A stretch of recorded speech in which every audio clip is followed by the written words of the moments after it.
Price lord brothers and sisters. கர்த்தராகிய இயேசு கிறிஸ்துவின் மகா பரிசுத்த நாமத்தினால் எல்லோருமே வாழ்த்துகிறேன். இயேசு கிறிஸ்துவின் இரண்டாம் வருகைக்கு நாம் எல்லோருமே தயாராகி கொண்டிருக்கிறோம். இந்த உலகம் அறிந்தாலும் சரி, அறியாவிட்டாலும் சரி, தன்னை அறியாமலே இந்த உலகமும் தயாராகி கொண்டிருக்கிறது அப்படிங்கிறத நடக்கிற அடையாளங்கள் மூலமா நம்ம பார்த்துட்டு இருக்கிறோம். கர்த்தராகிய இயேசு கிறிஸ்துவின் வருகைக்கான அடையாளங்கள் எல்லாமே ஒன்னொன்னா நடந்துகிட்டே வருது. பஞ்சம், பட்டயம், துஷ்டமிருகம், கொள்ளை நோய் என்கிற அடையாளங்கள் எல்லாமே இந்த பூமியின் மேல நடந்து கொண்டே வருகிறது. பட் இதன் மத்தியில அவருடைய வருகைக்கு தயாரிக்கிறதற்காக நான் என்ன செய்ய வேண்டும்? அதுல குறிப்பா ஒரு விஷயத்தை மட்டும் நம்ம இன்னைக்கு ஆராய்ந்து பார்க்க போகிறோம். வாசிக்கலாம். எபிரேயர் 10ஆம் அதிகாரம் 37வது வசனம். ஹீப்ரூஸ் 10:37. வருகிறவர் இன்னும் கொஞ்ச காலத்தில் வருவார், தாமதம் பண்ணார். ஆமென். வருகிறவர் இன்னும் கொஞ்சம் காலத்தில் வருவார், தாமதம் பண்ணார் என்று எழுதியிருக்கிறது. அப்ப இயேசு கிறிஸ்து தாமதமின்றி வருவதற்கான ஆயத்தங்கள் எல்லாமே இந்த பூமியில நடந்து கொண்டே இருக்கிறது. பட் ஆரம்பத்துல இயேசு கிறிஸ்துவின் முதலாம் வருகையின் போது அவர் தம்மை யார் என்பதை அப்போஸ்தலன் பவுலுக்கு வெளிப்படுத்துகிறார். இப்போ அப்போஸ்தலன் பவுலுக்கு வெளிப்படுத்தின உடனே பவுல் செய்கிற காரியத்தை என்னன்றதை நம்ம தெரிஞ்சுக்கிட்டாக்க நாம் என்ன செய்ய வேண்டும் அப்படின்றதும் நமக்கு நல்லாவே புரியும். வாசிக்கலாம். அப்போஸ்தலர் நடபடிகள் 9ஆம் அதிகாரம் 20வது வசனம். ஆக்ட்ஸ் 9:20. தாமதமின்றி கிறிஸ்து தேவனுடைய குமாரன் என்று ஆலயங்களிலே பிரசங்கித்தான். ஆமென். தாமதமின்றி பிரசங்கித்தான் என்பதை வாசிக்கிறோம் இல்லைங்களா?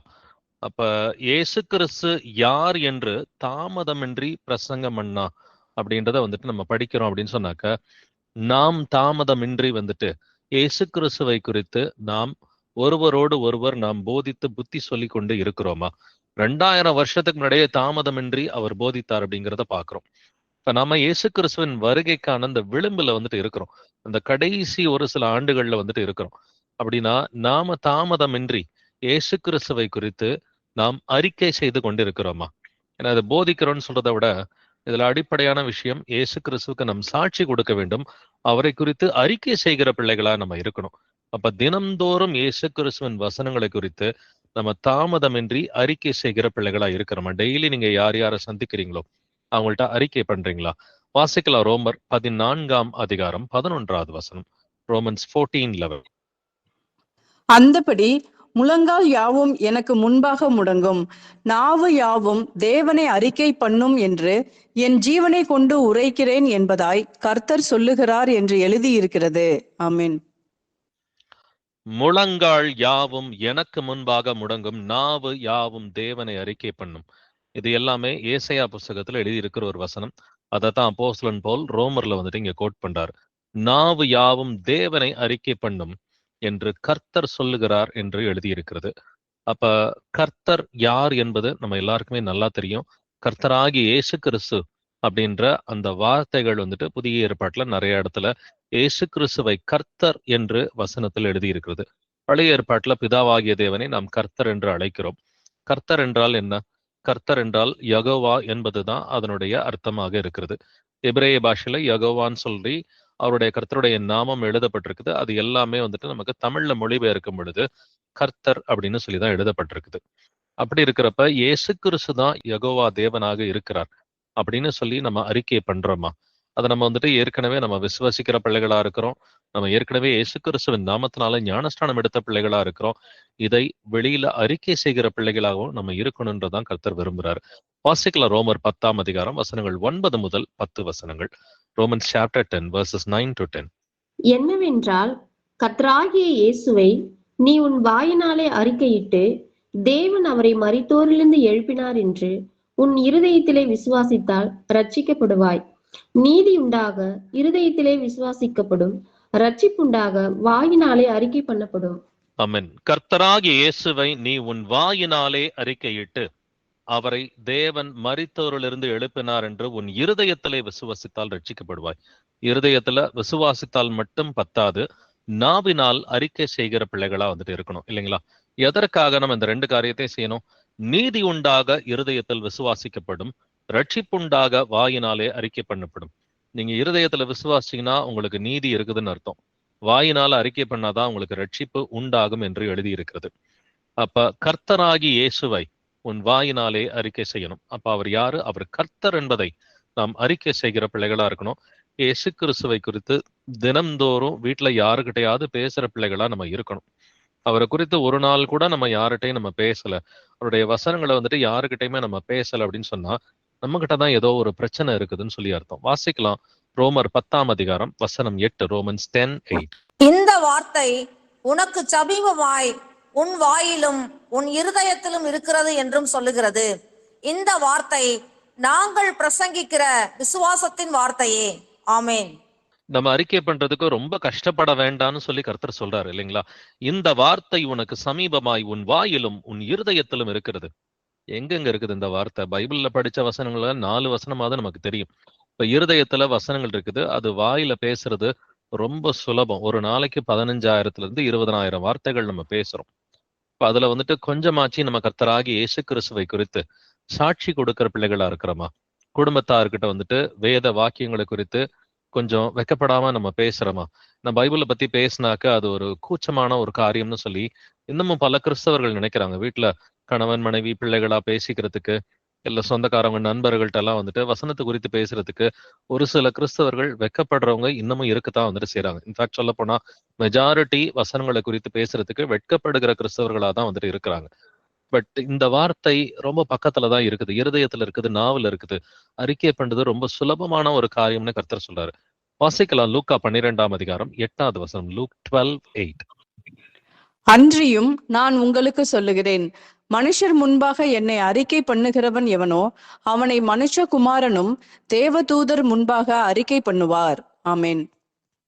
மனுஷர் முன்பாக என்னை அறிக்கை பண்ணுகிறவன் எவனோ அவனை மனுஷகுமாரனும் தேவதூதர் முன்பாக அறிக்கை பண்ணுவார். இப்ப நாம இயேசு கிறிஸ்துவை குறித்து டெய்லி சாட்சி கொடுத்துக்கிட்டே இருந்தா மட்டும்தான் அவர் நம்மை குறித்து சாட்சி கொடுப்பார் நியாய தீர்ப்பு நாளிலே. தேவதூதர்கள் முன்பாக அவர் 2ஆம் வருகையிலே வரும் பொழுது அவர் நம்மை குறித்து சாட்சி கொடுப்பார், அறிக்கை பண்ணுவார் என்றும் எழுதியிருக்கிறது. அப்படின்னா அறிக்கை பண்ணலைன்னா என்னங்க அர்த்தம்? மறுதளிக்கிறோம்னு சொல்லி அர்த்தம் இல்லைங்களா? அறிக்கை செஞ்சாக்க அறிக்கை செய்கிறோம், சாட்சி எடுக்கிறோம் என்று அர்த்தம். அறிக்கையை ஒருத்தர் பண்ணல, இயேசு கிறிஸ்துவ குறிச்சு பேசல, என் விசுவாசம் என்னோட இருக்கட்டும்பா அப்படின்னு சொல்ற அநேக கிறிஸ்தவர்கள் இருக்கிறாங்க. அப்படின்னா அவர்கள் என்ன செய்கிறார்கள்? அவர்கள் இயேசு கிறிஸ்துவை மறுதளிக்கிறார்கள் என்றுதான் வேதம் சொல்கிறது. வாசிக்கலாம் 1 யோவான் 2ஆம் அதிகாரம் 23வது வசனம். 1 John 2:23. குமாரனை மறுதலிக்கிறவன் பிதாவை உடையவன் அல்ல, குமாரனை அறிக்கையிடுகிறவன் பிதாவையும் உடையவனாய் இருக்கிறான். ஆமென்.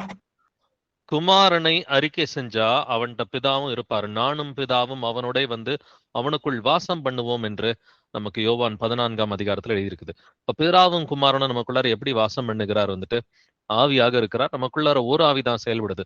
பிதாவின் ஆவி தனியாகவும் குமாரனுடைய ஆவி தனியாகவும் பரிசுத்தாவி தனியாகவும் 3 ஆவிகள் நமக்குள் செயல்படவில்லை. தேவன் ஒருவர் என்பதை நாம் உணர்ந்த பிள்ளைகளா இருக்கிறோம்.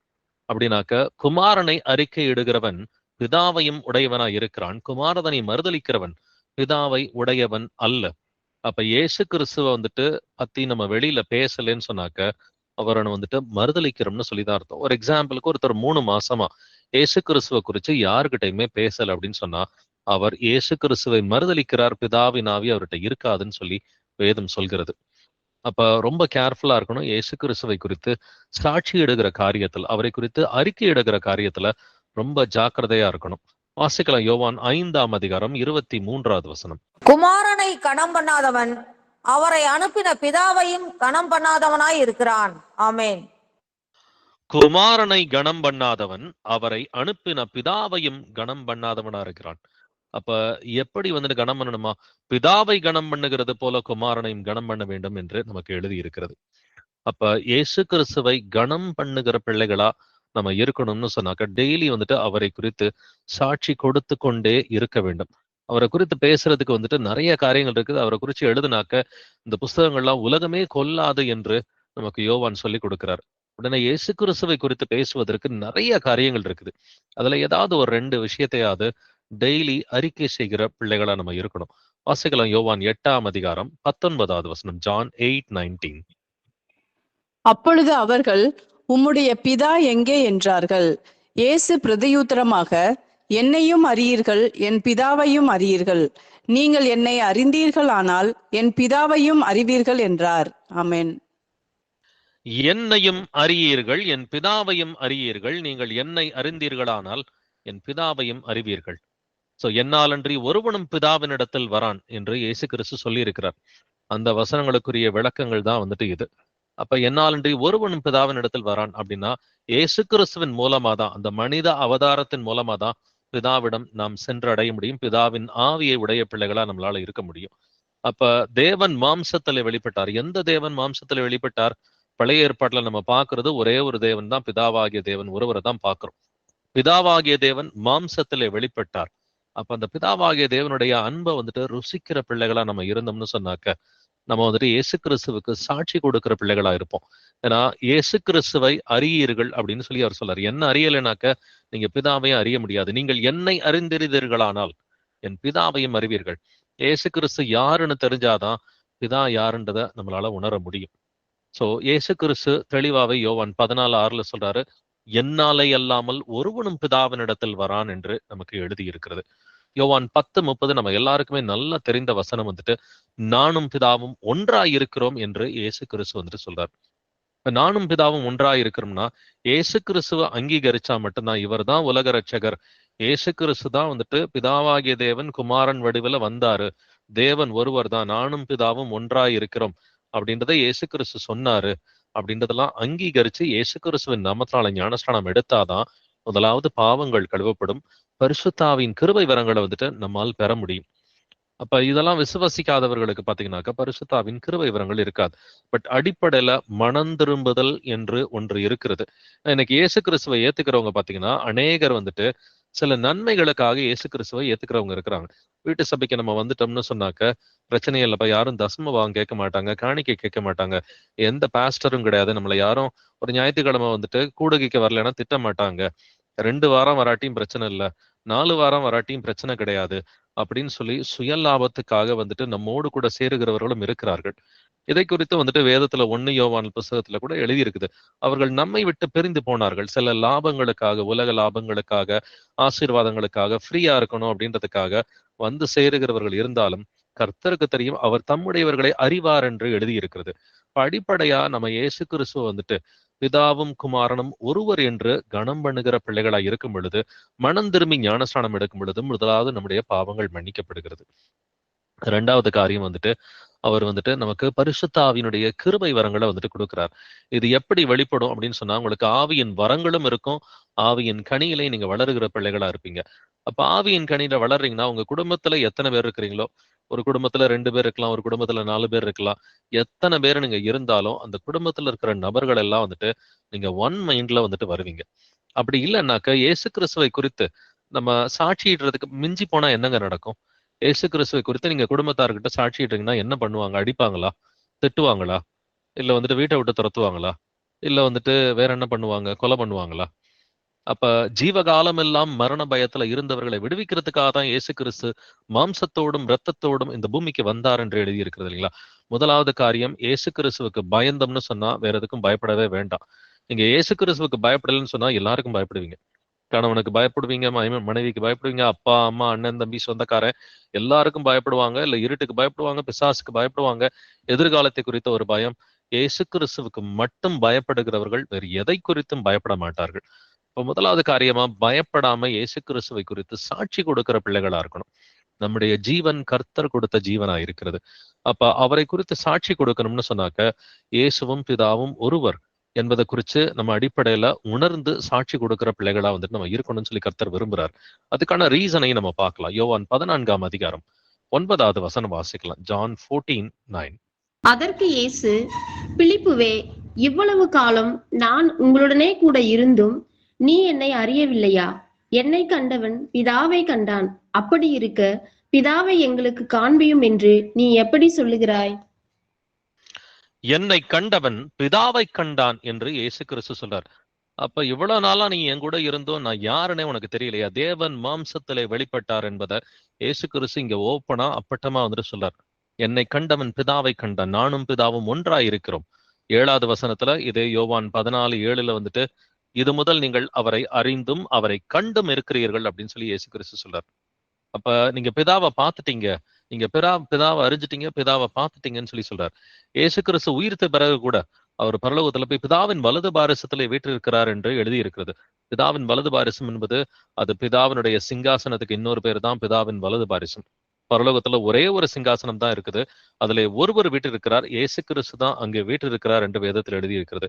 வெளிப்படுத்தின விசேஷம் 4ஆம் அதிகாரம் 2வது வசனத்துல பரலோகத்திலே ஒரே ஒரு சிங்காசனம் இருக்கிறது, அதுல ஒருவர் வீற்றிருக்கிறார். வெளிப்படுத்தின விசேஷம் 3:21 நான் ஜெயம் கொண்டு என் பிதாவினுடைய சிங்காசனத்துல நான் வீற்றிருக்கிறேன் என்று இயேசு கிறிஸ்து பேசுகிறார்.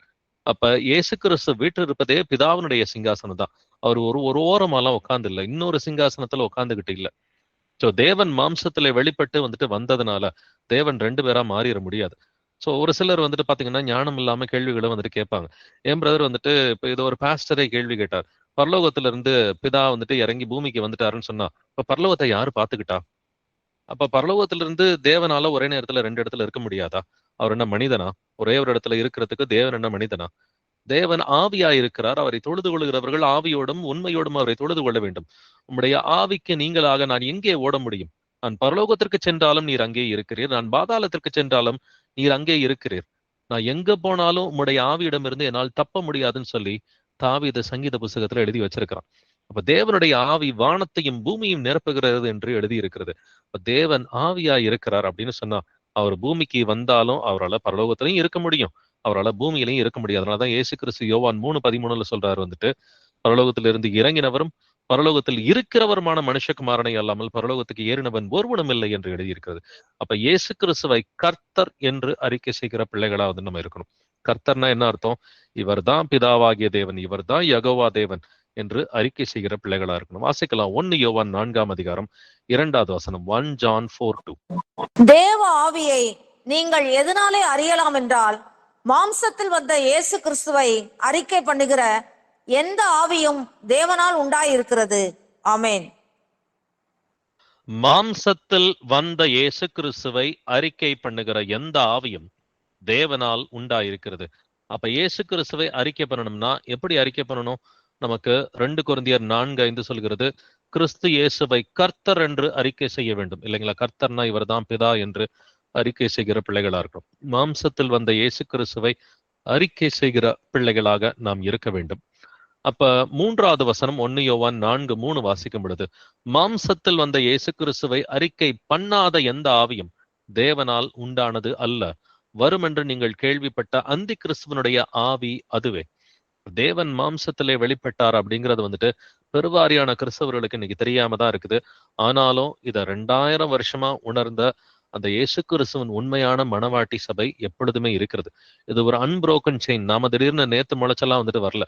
நம்மை போலவே 2000 ஆண்டுகளா உண்மையுள்ள சீஷர்கள் எல்லா பட்டணங்களிலும் கர்த்தர் வச்சிருக்கிறாரு. 5 பேரோ 10 பேரோ 50 பேரோ 100 பேரோ கர்த்தர் எல்லா பட்டணங்களிலும் எல்லா நாடுகளிலும் தனக்கு உண்மையான சாட்சிகளை அவர் வைத்திருக்கிறார்.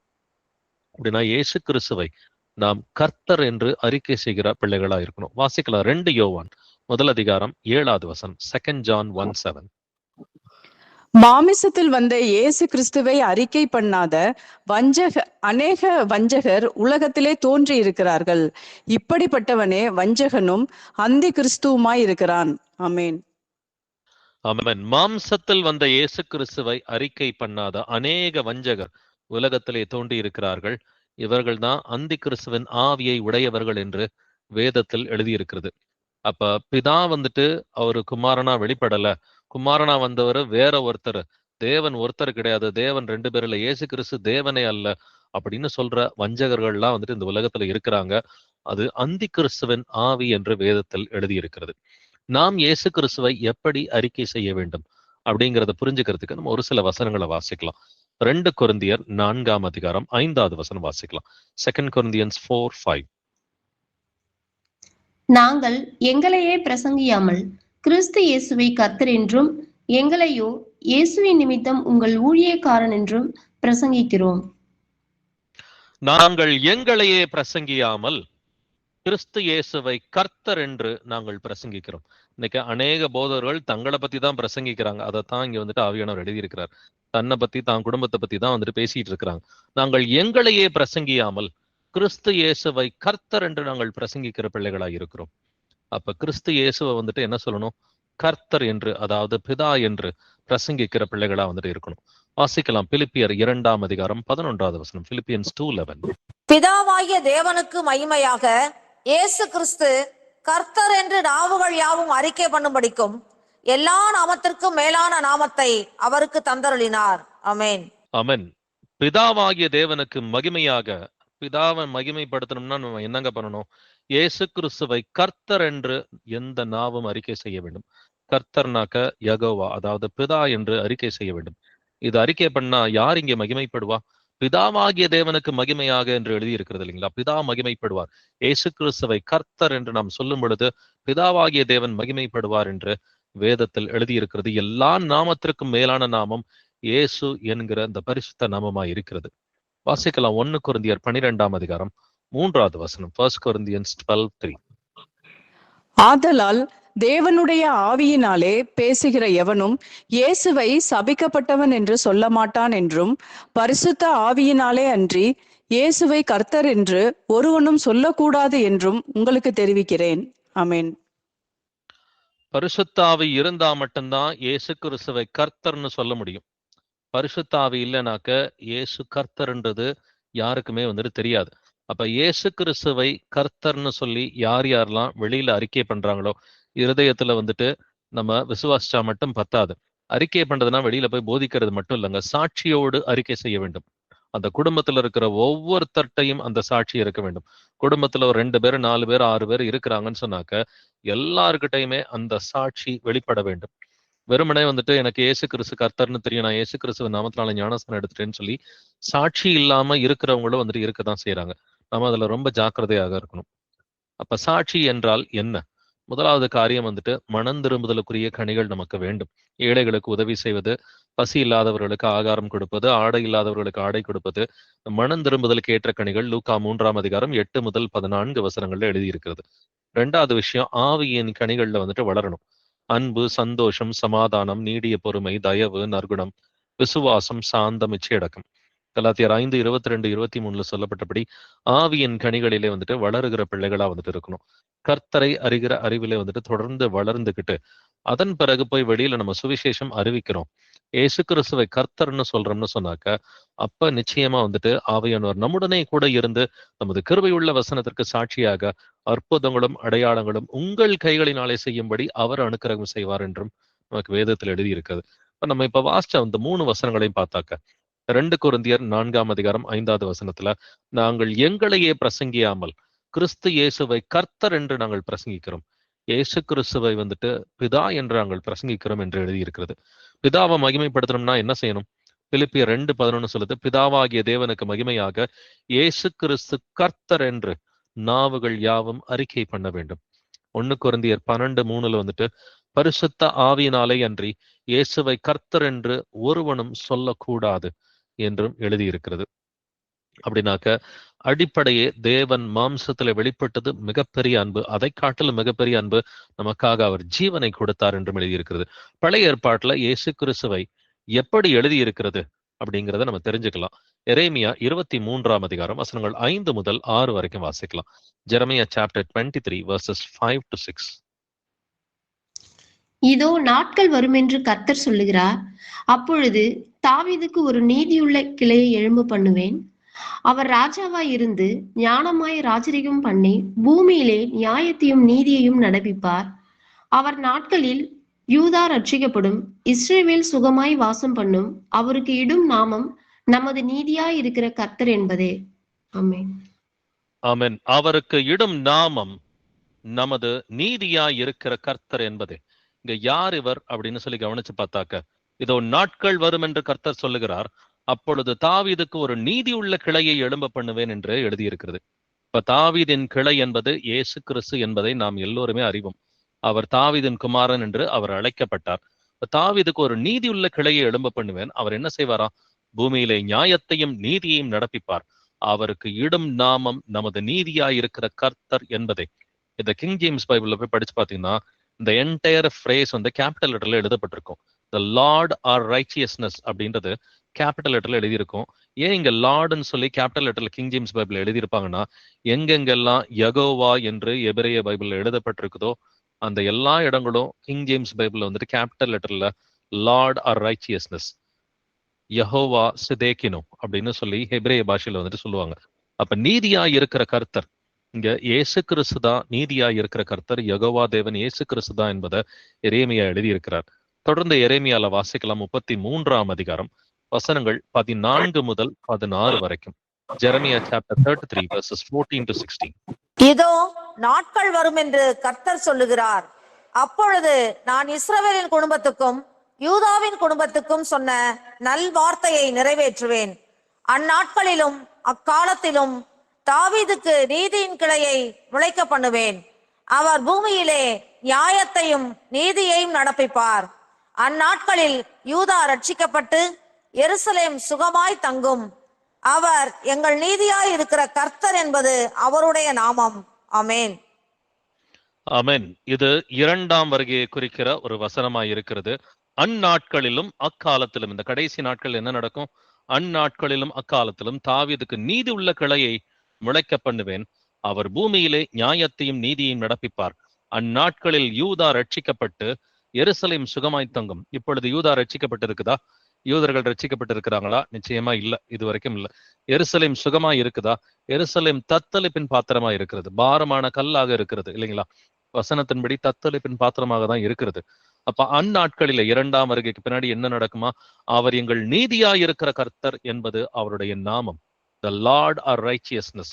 திரும்பவும் இங்க லார்ட்ன்றது கேபிட்டல் லெட்டர்ல, அதாவது யெகோவா என்றுதான் எழுதி இருக்கிறது. இப்ப இந்த ரெண்டு பேசேஜஸுமே எரேமியா 23ஆம் அதிகாரமும் எரேமியா 33ஆம் அதிகாரமும் ரொம்ப கிளியரா இயேசு கிறிஸ்து தான் வந்துட்டு அவர் பிதாவாகிய தேவன் என்று ரொம்ப கிளியராவே நமக்கு ப்ரூவ் பண்ணி காமிக்குது. வாசிக்கலாம் சக்கரியா 14ஆம் அதிகாரம் 9வது வசனம். சக்கரியா 14:9. அப்பொழுது கர்த்தர் பூமி மீதெங்கும் ராஜாவாய் இருப்பார். அந்நாளில் ஒரே கர்த்தர் இருப்பார், அவருடைய நாமமும் ஒன்றாய் இருக்கும். ஆமென். சக்கரியா 14ஆம் அதிகாரத்துல வந்துட்டு இரண்டாம் வருகையை பத்தி எழுதியிருக்குது. அதுல 5வது வசனத்துல என் தேவனாகிய கர்த்தர் வருவார், தேவரீருடைய எல்லா பரிசுத்தவான்களும் வருவார்கள் என்று இரண்டாம் வருகையை பத்தி எழுதியிருக்குது. இரண்டாம் வருகைக்கு பிறகு வசனம் என்ன சொல்கிறது? அப்பொழுது கர்த்தர் பூமியின் மீதெங்கும் ராஜாவா இருப்பார். இங்க கர்த்தர்ன்றது இங்க யெகோவா என்றுதான் எழுதப்பட்டிருக்கிறது இந்த வசனத்துல. அப்ப யெகோவா தேவனே பூமியில இயேசு என்கிற நாமத்தில் அப்பொழுது இருப்பார். அந்நாளில் ஒரே கர்த்தர் இருப்பார். நமக்கு பிதாவும் குமாரனும் ஒரே கர்த்தர் என்பதை வந்துட்டு இந்த வசனமும் சுட்டி காண்பிக்கிறது. ஒரே கர்த்தர் இருப்பார், அவருடைய நாமமும் ஒன்றாய் இருக்கும். அநேக நாமங்கள் நமது கர்த்தருக்கு வந்துட்டு இருந்தாலும் அவருக்கு ஒரே நாமம் இருக்கும். உலகம் முழுவதும் அந்த ஒரே நாமத்தில் அவர் அறியப்படுவார் என்றும் எழுதியிருக்கிறது. அப்படின்னா நம்ம இயேசு கிறிஸ்துவை குறித்து பிரசங்கிக்கிற பிள்ளைகளா இருக்கணும்.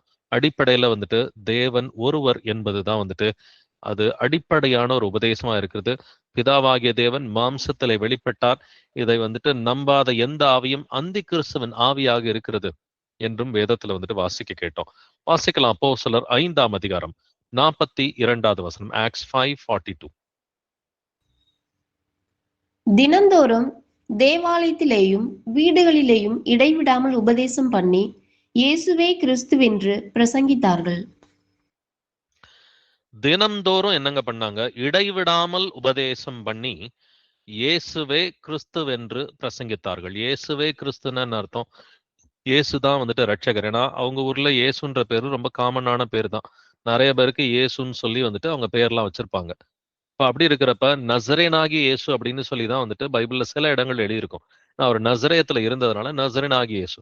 பட் நமக்கு ஒரே ஒரு இயேசு கிறிஸ்துவ தாங்க தெரியும். நமக்கு அவர் கர்த்தராகி இயேசு இல்லைங்களா? நாம நசரேனாகி இயேசு என்று சொல்ல வேண்டிய அவசியம் நமக்கு கிடையாது. நமக்கு அவர் கர்த்தராதான் தெரியும். நமக்கு தெரிந்த ஒரே ஒரு இயேசு கர்த்தராகி இயேசு கிறிஸ்து. அப்ப நானே கர்த்தர், என்னை அல்லாமல் ரட்சகர் இல்லை என்று வேதத்தில் எழுதி இருக்கிறது இல்லைங்களா? அப்ப இயேசு கிறிஸ்துவ வந்துட்டு அவங்க இயேசுவை வந்துட்டு எப்படி பிரசங்கம் பண்ணாங்க? கிறிஸ்துவென்று பிரசங்கித்தார்கள். ஏன்னா கிறிஸ்து என்கிற ஒரு நம்பிக்கை அவர்களுக்கு காலங்காலமா இருந்தது. யூதர்களுக்கு வந்துட்டு பல நூற்றாண்டுகளா கிறிஸ்து வருவாரு, பிதாவாகிய தேவனே நமக்கு ஒரு இரட்சகராக வந்துட்டு இந்த பூமியில வந்துட்டு இறங்கி வருவார் என்கிற ஒரு நம்பிக்கை இருந்தது.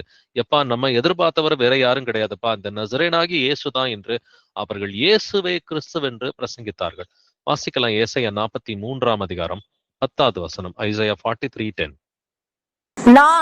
நானே கர்த்தர், என்னை அல்லாமல் இரட்சகர் இல்லை. ஆமென். ஆமென்.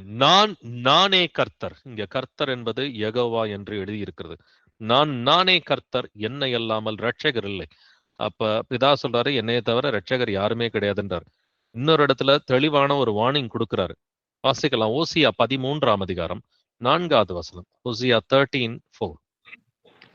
நான் உன்னை எகிப்து தேசத்திலிருந்து அழைத்து வந்தது முதல் உன் தேவனாகிய கர்த்தராய் இருக்கிறேன். ஆகையால் நீ என்னையன்றி வேறே தேவனை அறிய வேண்டாம். என்னையன்றி இரட்சகர் ஒருவரும் இல்லை. ஆமென். நான் உன்னை எகிப்து தேசத்திலிருந்து அழைத்து வந்தது முதல். யாருங்க வந்துட்டு யூதர்களை எகிப்து தேசத்திலிருந்து அழைத்து வந்தது? பிதாவாகிய தேவன் தான் எகிப்து தேசத்திலிருந்து அழைத்து வந்தார். அவர் சொல்றாரு, அன்னையிலிருந்து உன் தேவனாகிய கர்த்தராய் இருக்கிறேன். ஆகையால் நீ என்னை அன்றி வேறே தேவனை அறிய வேண்டாம். என்னை அன்றி இரட்சகர் ஒருவரும் இல்லை. நல்லா புரிஞ்சுக்குங்க, பிதா ஒருவரை தவிர வேற யாருமே இரட்சகர் கிடையாதுங்க. பிதா ஒருவரை தவிர நமக்கு இரட்சகர் யாருமே கிடையாது.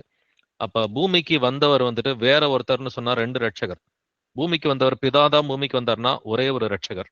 பிதா கிளியரா வந்துட்டு சொல்லிட்டாரு. ஏசாயா 43:10 ஓசியா 13:4 அவர் சொல்லிட்டாரு, நானே கர்த்தர், என்னை அல்லாமல் இரட்சகர் இல்லைன்னு சொல்லிட்டார். ஓசியா 13:4 என்னை அன்றி இரட்சகர் ஒருவரும் இல்லை. அப்ப பிதா ஒருவர் தான் இரட்சகர், பிதாவை தவிர இரட்சகர் ஒருவருமே கிடையாது. அப்ப இயேசு கிறிஸ்து இன்னொரு நபர், 2ஆம் நபர் அப்படின்னு சொல்லி இந்த திருத்துவக்காரவங்க அநேகர் வந்துட்டு இப்படி போதிக்கிறார்கள். 2ஆம் நபர்னு சொன்னாக்க 2 இரட்சகரை பத்தி இவங்க எல்லாம் போதிக்கிறாங்க. அப்படின்னாக்கா பிதா ரட்சகர் இல்லைன்னு சொல்லி இவங்க வந்துட்டு மறுதலிக்கிறாங்களா, இல்ல குமாரன் ரட்சகர் இல்லைன்னு சொல்லி வந்துட்டு மறுதலிக்கிறாங்களா? குமாரன் உலக ரட்சகர் என்று வேதத்தில் எழுதி இருக்கிறது இல்லைங்களா? இப்ப குமாரன் உலக ரட்சகர்னு சொன்னா பிதாவே இறங்கி வந்தா மட்டும்தான் குமாரன் உலக ரட்சகரா இருக்க முடியும். பிதா இறங்கி வரலன்னு சொன்னாக்க குமாரன் உலக ரட்சகரா இருக்க முடியாது. நான் பிதா ஒருவரை தவிர ரட்சகர் ஒருவரும் இல்லை. அதனாலதான் இறங்கி வந்தது யாதுன்னு சொல்லி தூதர்கள் வாயிலிருந்தே நம்ம கேட்டு வந்துட்டு தெரிஞ்சுக்கலாம். லூக்கா 2ஆம் அதிகாரம் 11வது வசனம். லூக் 2:11. இன்று கர்த்தராகிய கிறிஸ்து என்னும் இரட்சகர் உங்களுக்கு தாவீதின் ஊரிலே பிறந்திருக்கிறார். ஆமென். தூதர்கள் எல்லாருமே கிளம்பி வந்து அவங்க இடையர்கள்ட்ட பேசின வார்த்தை என்னது? இன்று கர்த்தராகிய கிறிஸ்து என்னும் இரட்சகர் உங்களுக்கு தாவீதின் ஊரிலே பிறந்திருக்கிறார். யாருங்க பிறந்திருக்கிறாரு? பிறந்தது வந்துட்டு கர்த்தர் தாம்பா அப்படின்னு சொல்லி சொல்றாங்க. யெகோவா தேவன் தான் பிறந்திருக்கிறார். நீங்க கிறிஸ்துன்னு எதிர்பார்த்தீங்க இல்லையா? கர்த்தராகிய கிறிஸ்து என்னும் இரட்சகர், கர்த்தராகிய கிறிஸ்து தான் இரட்சகரா பிறந்திருக்கிறாரு. நீங்க காலங்காலமா எதிர்பார்த்த அந்த கிறிஸ்து என்கிற கர்த்தராகிய கிறிஸ்து அவர் இரட்சகராக வந்துட்டு ஒரு குழந்தையா இந்த பூமியிலே வந்துட்டு தாவீதின் ஊரிலே பெத்லெஹேம்ல வந்துட்டு அவர் பிறந்திருக்கிறார். அப்ப தூதர்களுக்கு வந்துட்டு கர்த்தர் ரகசியத்தை சொல்லி கொடுத்ததுனாலதான் ரொம்ப அழகா கர்த்தனாகிய கிறிஸ்து என்னும் இரட்சகர். இப்ப என்னை என்று இரட்சகர் ஒருவரும் இல்லை அப்படின்றது இது தூதர்களுக்கு நல்லாவே தெரியுங்க. பிதா ஒருவரை தவிர இரட்சகர் ஒருவருமே கிடையாது. அப்ப அவங்க இயேசு கிறிஸ்துவ இரட்சகர்னு சொல்றாங்கன்னா பிதாவே குமாரனா வந்துட்டு பிறந்ததுனாலதான் கர்த்தராகிய கிறிஸ்து என்னும் இரட்சகர் என்று இயேசு கிறிஸ்துவ இரட்சகர் என்று அவர்கள் அழைக்கிறார்கள். அப்போஸ்தலர் 22ஆம் அதிகாரம் 16வது வசனம் வாசிக்கலாம். ஆக்ட்ஸ் 22:16. இப்பொழுது நீ தாமதிக்கிறதென்ன? நீ எழுந்து கர்த்தருடைய நாமத்தை தொழுது கொண்டு ஞானஸ்நானம் பெற்று உன் பாவங்கள் போக கழுவப்படு என்றான். ஆமென். எப்பொழுது நீ தாமதிக்கிறது என்ன? சத்தியத்தை தெரிஞ்சுக்கிட்ட இல்லையா? இதை வந்துட்டு யாருக்கிட்ட பேசுறதுன்னா அப்போஸ்தலன் பவுல்கிட்ட அனனியா என்கிற சீஷன் வந்துட்டு பேசுறான். அப்போஸ்தலன் பவுலுக்கு இயேசு கிறிஸ்து காட்சி கொடுத்த பிறகு 3 நாளா வந்துட்டு குருடனா வந்துட்டு இருக்கிறான், ஜெபம் பண்ணி கொண்டு இருக்கிறான். 3 நாளா உபவாசித்து ஜெபம் பண்ணும் பொழுது அப்பொழுது அவனை தேடி வந்துட்டு அனனியா என்கிற சீஷன் வந்துட்டு போறான். போய் அவனுக்கு இயேசு கிறிஸ்துவின் நாமத்தினால சுகத்தை கொடுத்துட்டு கண்ணு தெரிஞ்ச பிறகு, எப்பொழுது நீ தாமதிக்கிறது என்ன? நீ எழுந்து கர்த்தருடைய நாமத்தை தொழுது கொண்டு ஞானஸ்நானம் பெற்று உங்கள் பாவங்கள் போக கழுவப்படு. இப்ப கர்த்தருடைய நாமத்தை தொழுது கொண்டுனா பவுலுக்கு 3 நாளைக்கு முன்னாடி தான் தெரியும் கர்த்தர்னா இயேசுன்னு சொல்லி. அப்பொழுது வந்துட்டு இயேசு என்ன சொல்றாரு? பவுல்கிட்ட காட்சி கொடுக்கிறப்ப, அப்பொழுது இயேசு நீ துன்பப்படுத்துகிற இயேசு நானே அப்படிங்கிறார். சோ அதற்கு கர்த்தர், நீ துன்பப்படுத்துகிற இயேசு நானே. கர்த்தர் வந்துட்டு நான் தான் இயேசு அப்படின்னு சொல்லி அவர் வெளிப்படுத்துகிறார். இப்ப கர்த்தருடைய நாமத்தை அவன் தொழுது கொண்டுதான் இயேசு கிறிஸ்துவின் நாமத்தினால ஞானஸ்நானம் எடுத்திருக்கிறான். அதனாலதான் அப்போஸ்தலர் 9:20 வாசிக்கும் பொழுது தாமதமின்றி அவன் இயேசு கிறிஸ்துவை குறித்து பிரசங்கம் பண்ணினான். இப்ப நாமளும் இன்னைக்கு நாட்கள் நெருங்கி இருக்கிறது, கர்த்தருடைய வருகை நெருங்கி இருக்கிறது. அப்படின்றப்ப தாமதம் இன்றி நம்ம இயேசு கிறிஸ்துவை குறித்து நம்ம வந்துட்டு மத்தவங்கள்ட்ட பேசுறோமா? ரிசல்ட் எதிர்பார்த்து பேசவே வேண்டாங்க. ரிசல்ட் கர்த்தருடையது. விளையை செய்கிறவர் கர்த்தர் என்று எழுதியிருக்கிறது இல்லைங்களா? நம்ம வேலை வந்துட்டு விதையை விதைக்கணும், இல்ல நீர் பாய்ச்சணும், அவ்வளவுதான். யாராவது விதைச்சிருந்தாங்கன்னா நீங்க நீர் பாய்ச்சுங்க, யாருமே விதைக்கலைன்னா விதையை போய் விதைங்க. விதை என்பது தேவனுடைய வசனம் என்பது நமக்கு நல்லாவே தெரியும் இல்லைங்களா? சோ தேவனுடைய வசனமா இருக்கிற இந்த விதையை வந்துட்டு நம்ம தினந்தோறும் விதைக்கிறோமா? இது வந்துட்டு மனுஷகுமாரன் இயேசு கிறிஸ்துவை கொண்டுதான், நம்மளுடைய ஆவியின் துணையோடு தான் இந்த காரியத்தை வந்துட்டு செய்ய முடியும். வாசிக்கலாம் அப்போஸ்தலர் 14ஆம் அதிகாரம் வசனங்கள் 21 முதல் 22 வரைக்கும். Acts chapter 14 verses 21 to 22. அந்த பட்டணத்தில் அவர்கள் சுவிசேஷத்தை பிரசங்கித்து அநேகரை சீஷராக்கின பின்பு லீஸ்திராவுக்கும் இக்கோனியாவுக்கும் அந்தியோக்கியாவுக்கும் திரும்பி வந்து சீஷருடைய மனதை திடப்படுத்தி விசுவாசத்திலே நிலைத்திருக்கும்படி அவர்களுக்கு புத்தி சொல்லி, நாம் அநேக உபத்திரவங்களின் வழியாய் தேவனுடைய ராஜ்யத்தில் பிரவேசிக்க வேண்டும் என்று சொன்னார்கள். ஆமென். அந்த பட்டணத்தில், எந்த பட்டணம்? தெர்பை பட்டணம். தெர்பை பட்டணத்தில் அவர்கள் சுவிசேஷத்தை பிரசங்கித்து அநேகரை சீஷராக்கின பின்பு அநேக உபத்திரவங்களின் வழியாய் தேவனுடைய ராஜ்யத்தில் பிரவேசிக்க வேண்டும் என்று அவர்களுக்கு சொன்னார்கள். இப்ப நம்ம சத்தியத்தெல்லாம் இப்படி வந்துட்டு தைரியமா அறிவிக்கும் பொழுது என்ன நடக்கும்? உபத்திரவங்கள் நிச்சயமா வந்துட்டு வருங்க. இந்த உபத்திரவங்கள் யார்கிட்ட இருந்து வரும்? கள்ள கிறிஸ்தவர்கள்ட்ட இருந்தே இந்த உபத்திரவம் வந்துட்டு நிச்சயமா வரும். பட் இருந்தாலும் உபத்திரவங்களின் வழியா தான் தேவனுடைய ராஜ்யத்தில் பிரவேசிக்க முடியும். பட் உபத்திரவம் என்றால் என்ன? நானே வந்துட்டு ஒரு பிரச்சனையில போய் மாட்டிக்கிறது வந்துட்டு உபத்திரவமா? அது வந்துட்டு உபத்திரவம் கிடையாது. தேவன் ஒருவரையும் பொல்லாங்கினால் சோதிக்கிறவர் அல்ல, அவன் தன் தன் சுய இச்சையினால அவன் சோதிக்கப்படுகிறான் என்று வேதம் சொல்கிறது. அப்போ ஒருத்தர் வந்துட்டு ஒரு தப்பான காரியத்தை செஞ்சு மாட்டிக்கிட்டு தண்டனை அனுபவிக்கிறாருன்னு சொன்னாக்க அது உபத்திரவம் கிடையாது. அது நமக்கு நாமே வைத்துக் கொள்ளுகிற ஒரு கண்ணியாக இருக்கிறது. சோ இப்படி உலகத்தார்ல அநேகர் வந்துட்டு தனக்குத்தானே கண்ணியை வைத்துக் கொள்ளுகிறவர்கள் அநேகர் இருக்கிறாங்க. ஒருத்தர் கோவப்பட்டு ஒருத்தர் போய் அடிக்கிறாரு, அவர் திரும்ப அடிக்கிறாருன்னா இது உபத்திரவமா? இது உபத்திரவம் கிடையாது. இது வந்துட்டு அவரவருடைய பெருமை, அவரவருடைய தனிப்பட்ட பாவமா இருக்கிறது. உபத்திரவம் என்பது இயேசு கிறிஸ்துவுக்கு சாட்சி கொடுக்கிறதன் மூலமாக வருகிறது. இப்ப நீங்க சத்தியத்தை கடைபிடிக்கும் பொழுது உங்க குடும்பத்தார் வெறுக்கிறாங்களா, உங்களுடைய நண்பர்கள் வெறுக்கிறாங்களா, உலகத்தார் உங்களை கேலி பண்றாங்களா, அது உங்களுக்கு உபத்திரவமாக இருக்கிறது. அப்ப இந்த உபத்திரவங்கள் இயேசு கிறிஸ்துவின் நிமித்தம் வருகிறதா? கீழ்ப்பிடுதல் மூலமா உங்களுக்கு உபத்திரவம் வருதுன்னு சொன்னா அது நல்லது, நாம் சந்தோஷப்படுகிற ஒரு காரியமா இருக்க வேண்டும். வாசிக்கலாம் அப்போஸ்தலர் 19:8 வசனம். Acts 19 verse 8. பின்பு பவுல் ஜெப ஆலயத்தில் பிரவேசித்து தைரியமாய் பிரசங்கித்து 3 மாதம் அளவும் தேவனுடைய ராஜ்யத்துக்கு அடுத்தவைகளை குறித்து சம்பாஷணை பண்ணி புத்தி சொல்லி கொண்டு வந்தான். பின்பு பவுல் ஜெப ஆலயத்தில் பிரவேசித்து, பவுல் ஞானஸ்நானம் எடுத்த பிறகு அவர் வந்துட்டு பல பட்டணங்களுக்கு வந்துட்டு போறாரு. என்ன பண்றாரு? தைரியமாய் பிரசங்கித்து 3 மாதம் அளவும் தேவனுடைய ராஜ்யத்துக்கு அடுத்தவைகளை குறித்து சம்பாஷணை பண்ணி. இப்ப தேவனுடைய ராஜ்யம் வருவதற்கு 2000 வருஷத்துக்கு முன்னாடியே தேவனுடைய ராஜ்யத்தை குறித்து பிரசங்கம் பண்ணியிருக்கிறார். அப்படின்னா நாம எந்த அளவுக்கு அதிகமா தேவனுடைய ராஜ்யத்தை குறித்து பேசுகிற பிள்ளைகளா இருக்கணும். அவரோட வருகை நெருங்கிக்கிட்டே இருக்குது. வருகிறவர் இன்னும் கொஞ்சம் காலத்தில் வருவார், தாமதம் பண்ணார் அப்படிங்கிற வசனத்தை நம்ம எபிரேயர் 10 வாசிக்க கேட்டோம். இயேசு கிறிஸ்துவின் வருகை தாமதம் இல்லாமல் நெருங்கி கொண்டிருக்கிறது. அப்படின்னா எந்த அளவுக்கு அதிகமா இயேசு கிறிஸ்துவின் ராஜ்யத்தை குறித்து பேசுகிற பிள்ளைகளா இருக்கணும். அதை செய்யறோமா இல்லையான்றதை நம்மை நாமே நிதானித்து அறியலாம். அப்போஸ்தலர் 28ஆம் அதிகாரம் 31வது வசனம் வாசிக்கலாம். ஆக்ட்ஸ் 28:31. மிகுந்த தைரியத்துடனே தடையில்லாமல் தேவனுடைய ராஜ்யத்தை குறித்து பிரசங்கித்து கர்த்தராகிய இயேசு கிறிஸ்துவை பற்றிய விசேஷங்களை உபதேசித்துக் கொண்டிருந்தான். ஆமென். மிகுந்த தைரியத்துடனே தடையில்லாமல் தேவனுடைய ராஜ்யத்தை குறித்து பிரசங்கித்து. அப்போஸ்தலன் பவுல் தைரியத்தோட பிரசங்கம் பண்ணதுனால ஆவியானவர் அவனோட கூட இருந்தார். அப்ப நம்ம முதலாவது காரியம், யாருக்கு பயப்படணும்? இயேசு கிறிஸ்துவுக்கு நீங்க பயப்படுறீங்களா, மனுஷருக்கு பயப்படுறீங்களா? உங்களுடைய பயம் எங்க இருக்குதுன்றத கொஞ்சம் வந்து பரிசோதனை செஞ்சு பாருங்க. ஒரு செல்ஃப் எக்ஸாமினேஷன் செய்யறது என்னைக்குமே நல்லது. நம்ம பயப்படுறது மனுஷனுக்கா இல்ல கர்த்தருக்கா? கர்த்தருக்கு பயப்பட்டா நீங்க மனுஷனுக்கு பயப்பட வேண்டாம். மனுஷனுக்கு பயப்பட்டா கர்த்தருக்கு வந்துட்டு பயப்படுற அந்த பயத்தை வந்துட்டு நம்ம விட்டுருவோம். உலக காரியங்களை குறித்து நம்ம பயந்தோம்.